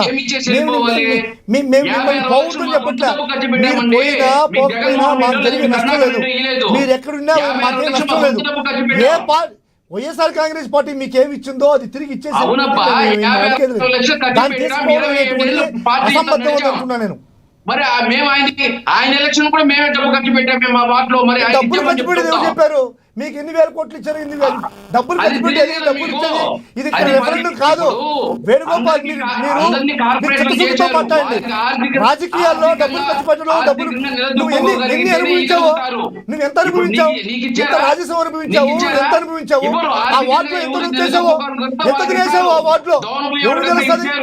10 రూపాయలు ఖర్చు పెట్టేవాడు 10 రూపాయలు ఖర్చు పెట్టగలుగుతాడు, నిలబడగలుగుతాడు, ఖర్చు పెట్టగలుగుతాడు. ఖర్చు పెట్టలేనివాడు గీలేడు కదా పదవిని, దౌన్ పోయేవాడు గీలేడు కదా. అదే ఒకసారి చెప్పినప్పుడు ఆలకించాలి. మరి జగన్మోహన్ రెడ్డి 1000 కోట్లు సంపాదించడం మళ్ళీ తిరిగి ఇచ్చేసే సోనియా గాంధీకి నువ్వెంత సంపాదించావు వాటిలో? నువ్వు తిరిగి అదే జగన్మోహన్ రెడ్డి నువ్వెంత ఇచ్చామని చెప్పు. సంపాదించిపోయావు? నేను మేమే డబ్బుల గురించి సంపాదించరా? మాట్లాడలేదు. నీకు ఇచ్చినటువంటి మే- పదవి వైఎస్ఆర్ కాంగ్రెస్ అవునయ్యా. పార్టీతో నువ్వు గెలిచావు. ఆ పదవిని తీసుకుని జనసేనలో గెలిచావు. అది నేను అడుగుతున్నా. దానికి చిత్తశుద్ధి లేదంటున్నా నీకు. అంతేగాని నువ్వు పోతే ఏమి పోతే ఏమయ్యా? మాకేమయ్యా? నాకు ఇచ్చిన పదవి నేను కష్టపడడానికి ఇచ్చారు. ఏది కష్టపడి? నేను 10 రూపాయలు ఖర్చు పెట్టాలని ఇచ్చారు. ఆ. ఊరికే ఇలా నీకు ఓట్లేసింది, నీకు కాదు ఓట్లేసింది వైఎస్ఆర్ కాంగ్రెస్ పార్టీకి ఫ్యాన్ గుర్తుకు ఓటేశారు అందరూ. ఆడ తిరుపతి వేణుగోపాల్ ఓటేయాల ఫ్యాన్ గుర్తుకు ఓటేశారు. వైఎస్ఆర్ కాంగ్రెస్ పార్టీకి ఓటేశారు. కరుణాకర్ చూసి ఓటేశారు. జగన్మోహన్ రెడ్డి చూసి ఓటేశారు. అర్థమైందా? ఆడ కరుణాకర్ చూసి జగన్మోహన్ చూసి ఓటేశారు. వైఎస్ఆర్ కాంగ్రెస్ పార్టీకి ఫ్యాన్ గుర్తుకు ఓటేశారు. ఆడ తిరుపతి వేణుగోపాల్ పెద్ద తోపని ఎస్టీ నేత చెప్పి ఓటేయా. అర్థమైందా? మేమంతా పనిచేస్తేనే జగన్ సీఎం అయినాడు. నీలంటూ చాలా మంది ఉన్నారు. నీలాంటి అంటే నువ్వు పనిచేసి నీలంటూ చాలా మంది ఉన్నారు. నువ్వు పనిచేస్తే జగన్మోహన్ ముఖ్యమంత్రి అయిపోవాలి. అర్థమైందా? అర్థం చెప్పి పదవి తీసుకెళ్ళిపోతావా? టాపిక్ మీద చెప్పండి సార్. పదవి తీసుకెళ్ళిపోతావా? ఒక నిమిషం. ఎవరికైనా చెప్పండి. చిత్తశుద్ధిగా చెప్పండి. నువ్వు వైఎస్ఆర్ కాంగ్రెస్ పార్టీలో గెలిచి నువ్వు జనసేనకి వెళ్ళిపోయి మళ్ళీ ఇప్పుడు మళ్ళీ నాది పదవ సార్ లక్ష్మీనాథ్ గారు వీళ్ళు ఏమి అంటే కుక్క తోక ఉగ్రని అన్నట్టు వీళ్ళు మాట్లాడేది వీళ్ళు ఏమైనా చేయొచ్చు. అది నీ తోకదే కదా. నువ్వు కూడా కుక్కవే కదా. అంతే రైట్ కదా. సార్, వద్దు నువ్వు సార్. వైఎస్ఆర్సీపీలో ఉన్నావు. తప్పుగా సార్ అది. ఏం మాట్లాడేది? టాపిక్ మీద conclude దేని గురించి వ్యక్తిగతంగా వీళ్ళకి రాష్ట్రాన్ని వీళ్ళు చేతులు ఇచ్చారు. వీళ్ళు మాత్రం సోనియా గాంధీని వ్యతిరేకించి రావచ్చు. అవును. మేము మాత్రం వ్యతిరేకించి రాకూడదు. ఆ. ఇదేదో బోసులో మేము రిజైన్ చేసి వచ్చాం. జగన్మోహన్ రెడ్డి కానీ జగన్మోహన్ రెడ్డి గారి తల్లి కానీ అక్కడ ఉన్నటువంటి ఎమ్మెల్యేలు కానీ కాంగ్రెస్ పార్టీకి రిజైన్ చేసి సభ్యత్వానికి రిజైన్ చేసి మేము వచ్చి ఇండిపెండెంట్ గా గెలిచాం. ఇండిపెండెంట్ గా పోటీ చేసి గెలిచాం. మేము పదవులు ఎత్తుకొని రాలా కాంగ్రెస్ పార్టీ నుంచి. జగన్మోహన్ రెడ్డి ఎంపీగా రాలా, రిజైన్ చేశాడు ఎంపీగా. విజయమ్మ ఎమ్మెల్యేగా రాలా, రిజైన్ చేసింది.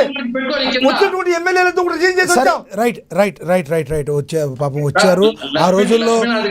రైట్ రైట్ వీళ్ళు కూడా అవార్డులు వచ్చాయి. ఏం అవార్డులు వచ్చినాయంటే మట్టిలో దోచుకోవడం అవార్డులు వచ్చాయి. ఈ రోజు ఇసుకలో దోచుకునేది మీరు, మీ వాళ్ళు దోచుకునేది ఈ రోజు చేసిన అక్రమాల్లో వ్యక్తిగతంగా వద్దు వ్యక్తిగతంగా వద్దు. మధుసూదన్ గారు వేణు గారు ప్లీజ్ ఇద్దరు ఆగండి. సమయం పాటించండి. సార్ సార్ ఆగండి. ఇద్దరు సమయం పాటించండి. ఇద్దరు వద్దు సార్, వ్యక్తిగతంగా వద్దు. వ్యక్తిగతంగా ఇద్దరు మాట్లాడకూడదు. వేణుగోపాల్ గారు మధుసూదన్ గారు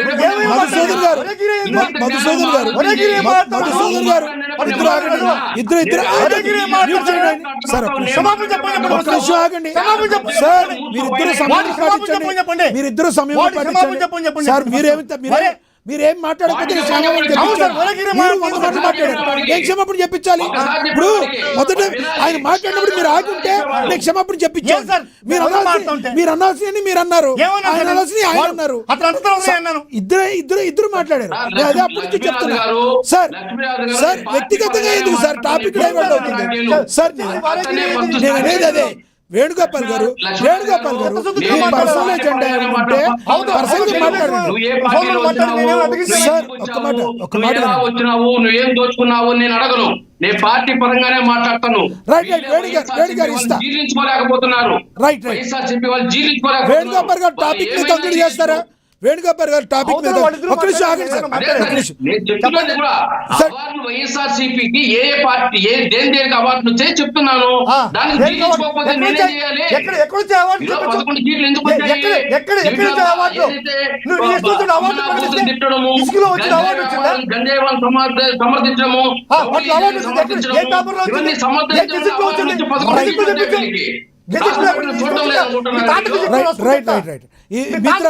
మీరు కొంచెం ఆగండి సార్. అజయ్ గారు అజయ్ గారు వేణు గారు మీరు అనుభవజ్ఞులు, ఈయన కూడా అనుభవజ్ఞులు సార్. వ్యక్తిగతంగా ఇద్దరు సార్. నువ్వు ఒక మనిషిగా నువ్వు తెలిసిన మాదిరిగా మాట్లాడతావు సార్. ఇద్దరు కూడా ఇద్దరు సమయం పాటించండి. మీరు వ్యక్తిగతంగా ఆయన ఫస్ట్ నువ్వు అని ఫస్ట్ మీరు మాట్లాడారు, ఆయన కూడా మిమ్మల్ని మాట్లాడారు. ఆ తర్వాత ఇద్దరు కూడా కంట్రోల్ లేకుండా వెళ్ళిపోయారు. మాట్లాడింది ఎవరు? వాడని ఆయన మాట్లాడారు. అలాంటప్పుడు ఎవరు సార్? నేను ఫస్ట్ నుంచి మీరు ఇండివిజువల్ గా మీరు మాట్లాడారు, మీరు ఆగకుండా ఉంటే, మీరు వాళ్ళు తిట్టినా మీరు తిట్టకుండా ఉంటే ఆయనతో నేను క్షమాపణ చెప్పించాను. మీకు ఏం సార్ అవకాశం నాకు ఇవ్వలేదు. మీరు ఇద్దరు అవకాశం కలిసి ఏంటి? అంటే వాడు వీడిని మాట్లాడకూడదు సార్, ఇద్దరు మాట్లాడకూడదు, ఇద్దరు మాట్లాడకూడదు సార్. నేనే అదే ఎవరో వీడియో ప్లే చేయండి, చేయండి. అటాక్ చేసిన ఎవరో వీడియో ప్లే చేయండి. వ్యక్తిగతంగా ఇద్దరు నేను చేస్తుంటే నేను క్షమాపణ చెప్తాను, వ్యక్తిగత చేస్తుంటే అతను క్షమాపణ చెప్తాను, అడుగు. ఖచ్చితంగా చెప్తాను. వాడు వీడియో ఫస్ట్ ఎవరు చూడండి. వీడియో ప్లే చేసి మీరు- వీడియో ప్లే చేసి- మీరు- వాడు వీడియో అన్నది ఎవరు? సార్, వీడియో ప్లే చేసి- పెట్టండి సార్. వదిలేండి సార్, వదిలేండి, అయిపోయింది సార్. తెల్లారి లేస్తే అందరూ కూడా మీరు ఒక దగ్గర నేను- కలవాల్సిన వాళ్ళు, మాట్లాడుకోవాల్సిన వాళ్ళు. నేను మీరు నేను వ్యక్తిగతంగా నేనేమైనా మాట్లాడినా? Sir, sir, very happy. ఒకటి మీరు ఇండివిజువల్ గా ఫస్ట్ పర్సనల్ గా సబ్జెక్ట్ లో కాకుండా ఆయన టార్గెట్ చేసి మీరు మాట్లాడారు. సార్, personal గా target చేసి మాట్లాడలేదు. పర్సనల్ కాదు, నేను personal మీరు గా పర్సనల్ గా ఎప్పుడు కాదు, ఆయన టార్గెట్ చేసి ఆయన నువ్వు అన్నారు, ఆయన సంయమనం కోల్పోయి పెద్దిరెడ్డి రామచంద్రరాజు గురించి తప్పుగా మాట్లాడుతూ ఉంటే అప్పుడు మాట్లాడాను నేను ఆయన పర్సనల్ గా. పెద్దిరెడ్డి రామచంద్రరాజు గురించి తప్పుగా మాట్లాడుతుంటే నేను మాట్లాడినా. మా నాయకుడిని కాపాడాల్సిన బాధ్యత మాది. అవును సార్, పెద్దిరెడ్డి గారి గురించి మాట్లాడుతూ తప్పుగా మాట్లాడుతుంటే సింగులర్ వర్డ్ యూస్ చేయడం జరిగింది. ఆయన కూడా మాట్లాడకూడదు అలా. మా వేణుగారు మీరు ఉన్నారు, సమయం కోల్పోకూడదు కదా, మీరు మంచిగా మాట్లాడాలి. కానీ గౌరవ ప్యానల్ లో ఉన్నప్పుడు అనకూడదు కదా. సార్, ఇక్కడ మీకు ఒక విషయం చెప్పాలి,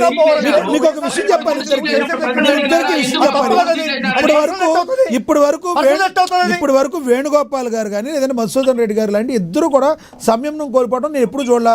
మీరు ఎన్నో డిబేట్లో మీరు 2 సంవత్సరాలు చేస్తున్నారు, ఈయన సంవత్సరాల నుంచి 2 సంవత్సరాలు చేస్తున్నారు. మీరు ఇద్దరు గౌరవంగా ఉండేవాళ్ళు, ఎందుకు మీరు షార్ట్ టెంపర్ తెచ్చుకుంటారు చెప్పండి ఇద్దరు? ప్లీజ్ దయచేసి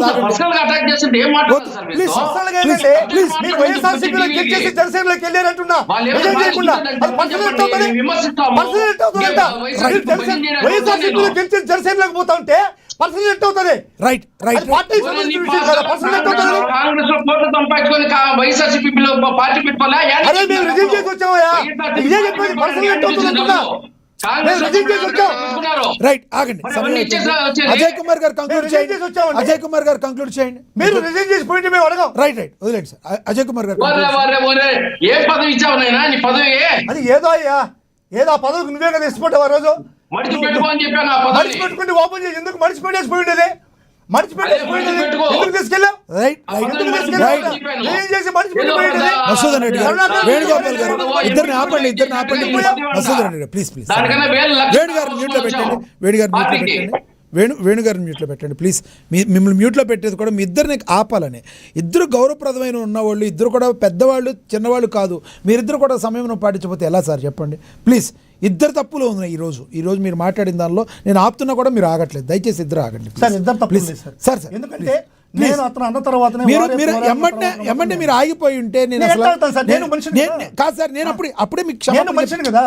మీరు తిట్టాల్సిన తిట్టి నాతో క్షమాపణ చెప్పించండి అంటే ఎట్లా సార్? సరే వదిలేండి, అది అయిపోయింది. ఎస్ అజయ్ గారు ప్లీజ్ కంక్లూడ్ చేయండి. అజయ్ గారు ప్లీజ్ టాపిక్ మీద. లక్ష్మీనాథ్ గారు, ఏదైతే పవన్ కళ్యాణ్ గారు నిర్వహిస్తున్న శాఖలు, దాంట్లో జరుగుతున్న అభివృద్ధి సంస్కరణలు, కూటమి ప్రభుత్వ హయాంలో నారా చంద్రబాబు నాయుడు గారి నాయకత్వంలో కేంద్ర సహాయ సహకారాలతో ఏ విధంగా పల్లెల్లో వాళ్ళ అభివృద్ధి పరుగులు పెడతా ఉంది, ఏ విధంగా సీసీ రోడ్లు కానీ, డ్రైన్స్ కానీ, అదే విధంగా జల జీవన్ మిషన్ పేరుతో ఇళ్లకి నీటి కుళాయిలు కానీ, ఈ విధంగా చెప్పుకుంటూ పోతే అభివృద్ధి జరుగుతా ఉంది. రెండోది లక్ష్మీనాథ్ గారు, వైఎస్ఆర్సీపీ ప్రభుత్వ హయాంలో పంచాయతీ శాఖ దేశంలో 24వ స్థానంలో ఉంటే ఈ రోజు ఆ శాఖని నెంబర్ 1 స్థానంలో నిలబెట్టడం జరిగింది. కూటమి ప్రభుత్వ హయాంలో నారా చంద్రబాబు నాయుడు గారి నాయకత్వంలో పవన్ కళ్యాణ్ గారు ఆ శాఖలో సమర్థవంతంగా పనిచేస్తూ, అదేవిధంగా కూటమి ప్రభుత్వం 2025-26 సంవత్సరానికి కేటాయింపులు పంచాయతీ శాఖకి 17,000 కోట్ల రూపాయల కేటాయింపులు జరిగినాయి. 17,000 కోట్ల రూపాయలని ఖర్చు చేయడం జరిగింది.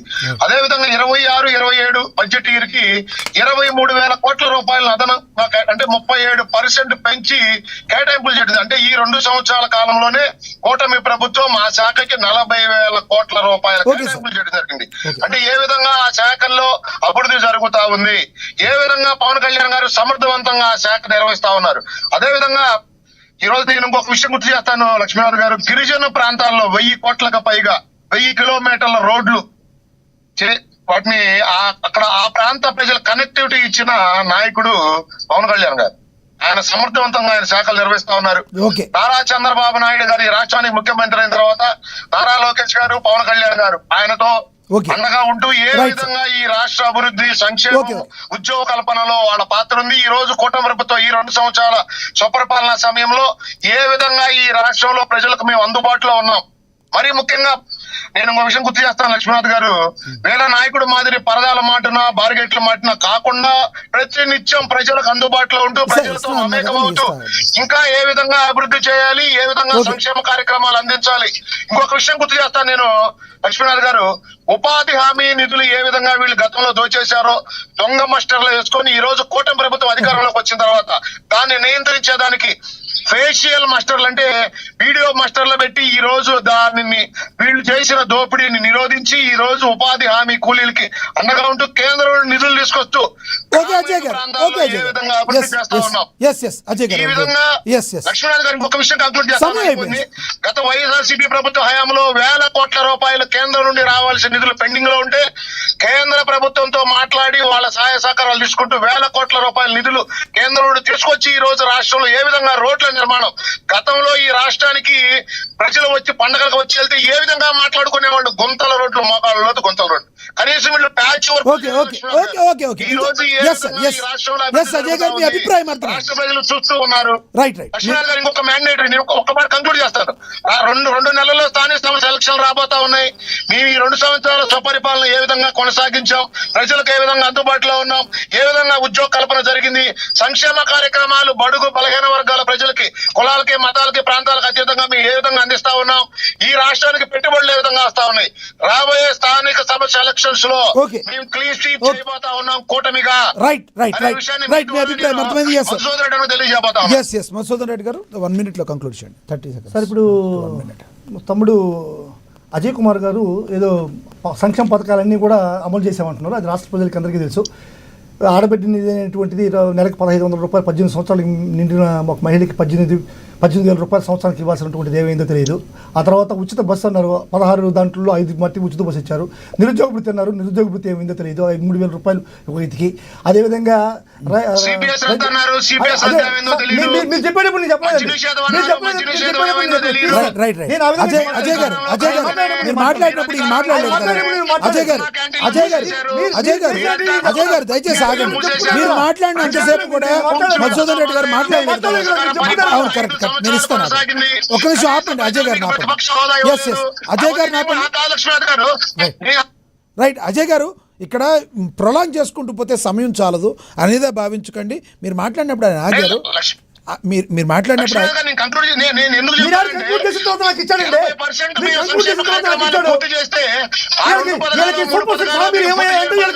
సార్ ఆయన చేస్తున్నాము కాదు సార్, చేస్తున్నాము అన్నారు కానీ చేసాము అనలేదు కదా సార్. సార్ సార్ మీరు ఇప్పుడు ఇలా మాట్లాడితే ఇది ప్రొలాంగ్ అవుతుంది కానీ అక్కడ అవదు. అజయ్ గారు మీరు ఆగండి. సార్ ఇస్తారా అజయ్ గారు మీరు ఆగండి. మీరు చెప్పింది ప్రజలు విన్నారు, ప్రజలు బేరీజ్ వేసుకుంటారు. ప్రతిదానికి కౌంటర్ చేయ అవసరం లేదు. మీరేం చేశారో మీరేం చెప్పారో ఆయనకు ఒక మాట నేను చెప్తాను, ఆయన మాట్లాడతారు. ఒక మాట నేను చెప్పాక మీరు మాట్లాడండి. ఆయన ఏమంటారంటే ప్రభుత్వం చేస్తున్నాం అన్నారు కానీ చేసేసామని ఆయన అనలా. వినండి సార్ ఆగండి. ఇంకా మీరు అన్ని బడ్జెట్లు అయిపోయిన తర్వాత కూడా మీరు చేయని ఉన్నాయి. అదే ఆయన అడిగేది. అంటే ప్రతి ప్రభుత్వం కూడా కాల పరిమితి మేము రాగానే 50 రోజుల్లో చేస్తామని వాళ్ళు చెప్పలేదు కదా. చెప్పారు, అలా కూడా చెప్పలేదు. 50 రోజుల్లో చేస్తాం, 50 రోజుల్లో చేస్తాం. నిరుద్యోగ వృత్తి చంద్రబాబు నాయుడు కొడుకు అదే సార్. సరే అదే సార్. సార్ ఏ రాజకీయ పార్టీ సార్ మాట్లాడమని చెప్పండి. లక్ష్మీనాథ్ ఆయన గౌరవంగా మాట్లాడమని చెప్పండి. చంద్రబాబు నాయుడు కొడుకుని కనీసం గారు ముఖ్య సంబోధించలేదు ముఖ్యమంత్రి గారిని. అజయ్ కుమార్ గారే అన్నారు. కాదు కాదు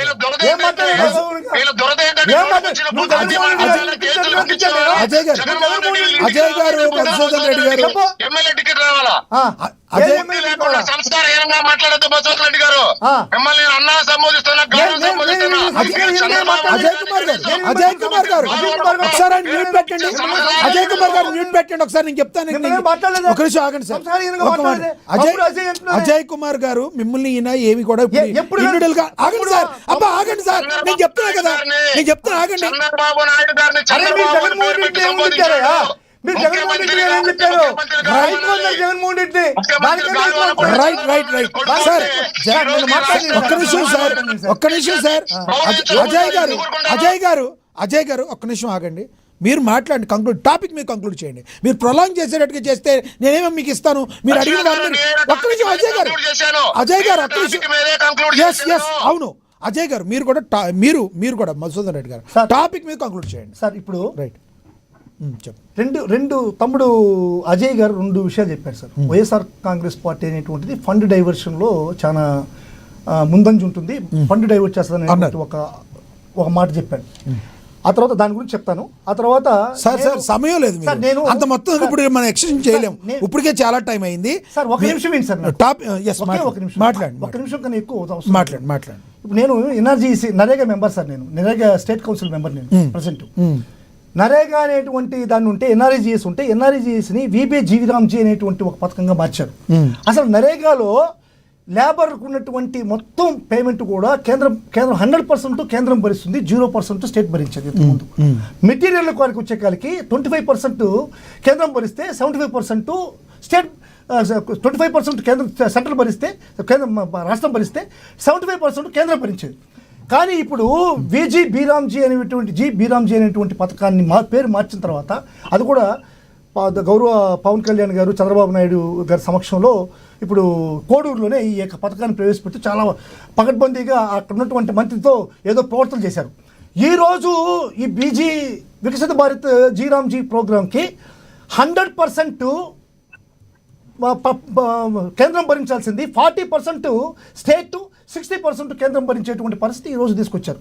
అదేవిధంగా మెటీరియల్లో కూడా 40%. సరే సార్, వేరే టాపిక్ కదా సార్, అది టాపిక్ సార్, వేరే టాపిక్. గ్రామాలు బాగుపడాలంటే 40% చెప్పండి, స్ట్రైట్ గా చెప్పండి. 40% మీరేమంటారు? 0% స్టేట్ స్టేక్ ఉండేటువంటి ఈ యొక్క ఎన్ఆర్ఈజీఎస్ ని 40% కి స్టేట్ స్టేక్ తీసుకొచ్చారంటే ఇది రాష్ట్రానికి అంటే బరువు కదా. మరి మీరు గతంలో ఎందుకు అసలు గ్రామ అభివృద్ధికి సంబంధించి కేంద్రం నుంచి రావాల్సిన నిధుల్ని 100% యూజ్ చేసుకోలేకపోయారు. నరేగాలో డెవలప్మెంట్ చేసిందే వైఎస్ఆర్ కాంగ్రెస్ పార్టీ సార్. ఈ ఫేస్ రీడింగ్స్ కానీ, ఫేస్ స్కాన్స్ కానీ, లొకేషన్స్ కానీ అవన్నీ అజయ్ గారు ప్లీజ్. నరేగా మెంబర్ గా నేను నరేగా మెంబర్ దాని గురించి చెప్తాను. నరేగా నిధుల్ని ఏ విధంగా దుర్వినియోగం చేశారో, ఎన్ని వేల కోట్ల రూపాయలు పబ్లిసిటీ పిచ్చితో నాశనం చేశారో, సబ్జెక్ట్ తో విత్ నెంబర్స్ తో వస్తా. వీళ్ళు ఎన్ని వేల కోట్ల రూపాయల రంగుల పిచ్చితో, ఫోటోల పిచ్చితో, పొలాల్లో ఉన్న రాళ్ల మీద, చిన్న పిల్లలకి ఇచ్చే చీకుల మీద కూడా జగన్మోహన్ రెడ్డి బొమ్మేసుకొని సుధాకర్ గారు కంక్లూడ్ చేస్తారు. సమయం అయిపోయింది.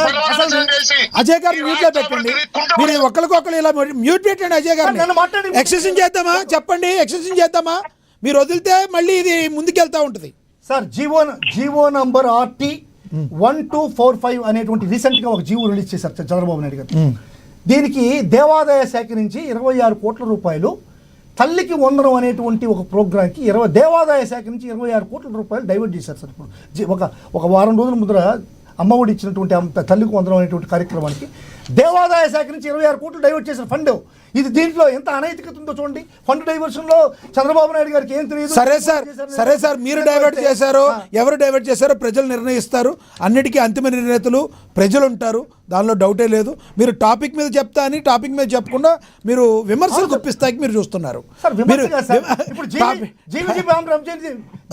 మీ ఆరోపణ, ప్రధాన ఆరోపణ పంచాయతీరాజ్కి సంబంధించింది. సో ఇప్పుడు ఏమంటారు? స్ట్రైట్ గా చెప్పండి, ఏమంటారు? స్ట్రైట్ గా వచ్చి యాక్చువల్గా 0 స్టేక్ ఉన్నటువంటి స్టేట్ పంచాయతీరాజ్ శాఖ ఒకటి చెప్పండి. కాదు సార్, పంచాయతీరాజ్ శాఖలో పవన్ కళ్యాణ్ గారు ప్రస్తుత ప్రభుత్వం సక్సెస్ అయిందంటారా, ఫెయిల్ అయిందంటారా? డైరెక్ట్ గా చెప్పండి సార్. పంచాయతీరాజ్ శాఖలో ఒక ప్రభుత్వ యంత్రాంగం ఉండేటప్పుడు పవన్ కళ్యాణ్ ఉన్నా సరే, మీరున్నా సరే, నేనున్నా సరే, ఇంకొక ముందున్నా సరే, డెవలప్మెంట్ అనేటువంటిది ఈ రోజుకి రేపటికి ఎల్లుంటికి డెవలప్మెంట్ అనేది ఉంటుంది. దాంట్లో ప్రత్యేకించి ఈ పంచాయతీరాజ్లో పవన్ కళ్యాణ్ ఉండబట్టే డెవలప్మెంట్ జరిగింది అనేటువంటిది ఎవరు అలా ఉన్నది ఎలా తేగలిగారు? ఏ ప్రభుత్వం ఉన్నా సరే, రేపు వైఎస్ఆర్ ప్రభుత్వం వచ్చినా సరే, ఇంకో ప్రభుత్వం వచ్చినా సరే, ఇంకో ప్రభుత్వం ఖచ్చితంగా ఆ రోజు ఉన్నటువంటి కొంత ఫండ్ వస్తుంది, ఆ ఫండ్ కొంచెం డెవలప్మెంట్ వస్తుంది. మీ అభిప్రాయం అర్థమైంది. సుధాకర్ గారు చివరిగా చెప్పండి సార్ ప్లీజ్. 30 seconds క్లోజ్ చేయండి సార్ ప్లీజ్. సుధాకర్ గారు వాయిస్ మ్యూట్లో ఉంది. సుధాకర్ గారు మ్యూట్లో ఉంది చూడండి. సుధాకర్ గారు వాయిస్ మ్యూట్లో ఉంది సార్. సుధాకర్ గారు వాయిస్ మ్యూట్లో ఉంది చూడండి. హలో. చెప్పండి. హలో ఎస్ చెప్పండి, కంక్లూడ్ చేయండి సార్. ఏదైతే ఇప్పుడు కేంద్ర ప్రభుత్వం తీసుకొచ్చిన పథకానికి 25% ఉన్న రాష్ట్ర వాటాను 40% పెంచారన్నారో, ఇది కేంద్ర ప్రభుత్వం దేశవ్యాప్తంగా తీసుకున్నటువంటి నిర్ణయం తప్ప ఆంధ్రప్రదేశ్ కోసం తీసుకున్నది కాదు. బహుశా రాష్ట్రానికి భారం పడుతుంది అనుకుంటే జగన్మోహన్ రెడ్డి గారు క్వశ్చన్ చేయాల్సింది. మీరు 25% 40% ఎలా పెంచారని కేంద్రాన్ని క్వశ్చన్ చేసి ఉంటే బాగుండేది. మరి ఆయన ఎక్కడ క్వశ్చన్ చేయలేదు. ఒకటి. రెండోది ఏంటంటే 24వ ర్యాంకులో వైసీపీ హయాంలో 24లో ఉన్నటువంటి రాష్ట్రం 1వ స్థానానికి వచ్చింది. ఎందులో వచ్చింది? RSGA అంటే రాష్ట్ర గ్రామ స్వరాజ్ యోజన ఏదైతే అభియాన్ అనే ఒక పథకం ఉందో దాంట్లో 24వ స్థానం నుంచి 1వ స్థానానికి వచ్చింది. అంటే ఎంత పని చేశారు అనేది చెప్పడానికి ఇది ఒక కొలమానంగా ఉంది. రైట్ ధన్యవాదాలండి మీ అభిప్రాయాన్ని తెలియజేసినందుకు సుధాకర్ గారు అనలిస్ట్. అదేవిధంగా ధన్యవాదాలండి అజయ్ కుమార్ గారు, ధన్యవాదాలండి తిరుత్తూరి వేణుగోపాల్ గారు, ధన్యవాదాలండి మధుసూదన్ రెడ్డి గారు మీ యొక్క అభిప్రాయాన్ని తెలియజేసినందుకు. వ్యక్తిగతంగా విమర్శలు చేసుకోవాలనే ఉద్దేశంతో మనం ఎవరు పెట్టో అనుకోకుండా కొన్ని సందర్భాల్లో ఈ రకంగా జరుగుతుంది. కానీ ఇద్దరు గౌరవనీయులు ఎప్పుడు కూడా లేని ఈరోజు మీరు ఇలా సంయమనం కోల్పోవడం నిజంగా బాధాకరం. నెక్స్ట్ ఇంకెప్పుడు ఇలా కాకుండా మనం కూడా చూడాల్సిన బాధ్యత మా మీద కూడా ఉంటుంది 100%. కానీ ఈ యొక్క క్షణంలో, బలహీనమైన క్షణంలో ఈ రోజున ఇలా మాట్లాడుతాం నిజంగా విచారకరమని నేను మరి ప్రజలందరికీ కూడా నేను కూడా అపాలజీ ఒక రకంగా నా సైడ్ నుంచి చెప్పాల్సి వస్తుంది. ఎందుకంటే ఇలా తిట్లు దండకానికి మేము ఎప్పుడు కూడా ఏఎన్ఎన్ న్యూస్ ఎప్పుడు కూడా ముందుకు తీసుకెళ్లే ఉద్దేశం మాకు లేదు. సమస్య ఏదైనా ఉంటే సమస్య గురించి మాట్లాడటం, దాని మీద డిబేట్ చేయటం, దాని మీద పరిష్కార మార్గాలు ఏంటి దాని మీద తప్పితే ఇలా ఇండివిజువల్గా మేము ఎప్పుడు కూడా మాట్లాడడం. సమయంను కోల్పోయిన ఇద్దరికి కూడా మరొకసారి ఇలా కాకుండా చూసుకోవాలని నా యొక్క పర్సనల్గా కూడా వ్యక్తిగతంగా కూడా నేను తిరుత్తూరి వేణుగోపాల్ గారికి అండ్ మధుసూదన్ రెడ్డి గారికి ఇద్దరికి విజ్ఞప్తి చేస్తున్నాను. సో ఇది వాటి స్పెషల్ డిబేట్. ఏదేమైనప్పటికీ కూడా పవన్ కళ్యాణ్ గారు తమ శాఖల్లో నిర్వర్తిస్తున్న తీరు నిజంగా అందరికీ కూడా ఎంతో అభినందనీయంగా ఉందని, రానున్న రోజుల్లో తను తీసుకున్న శాఖల ద్వారా ఆయన మరింత ముందుకు సాగుతారని, ఉప ముఖ్యమంత్రిగా ఆయన సక్సెస్ అవుతున్నారని విశేషకులు అయితే అభిప్రాయపడుతున్నారు. మీరేమంటారో కామెంట్ బాక్స్లో కామెంట్ చేయండి. ఇదివాటి స్పెషల్ డిబేట్ చూస్తున్నాను. నేను నమస్తే.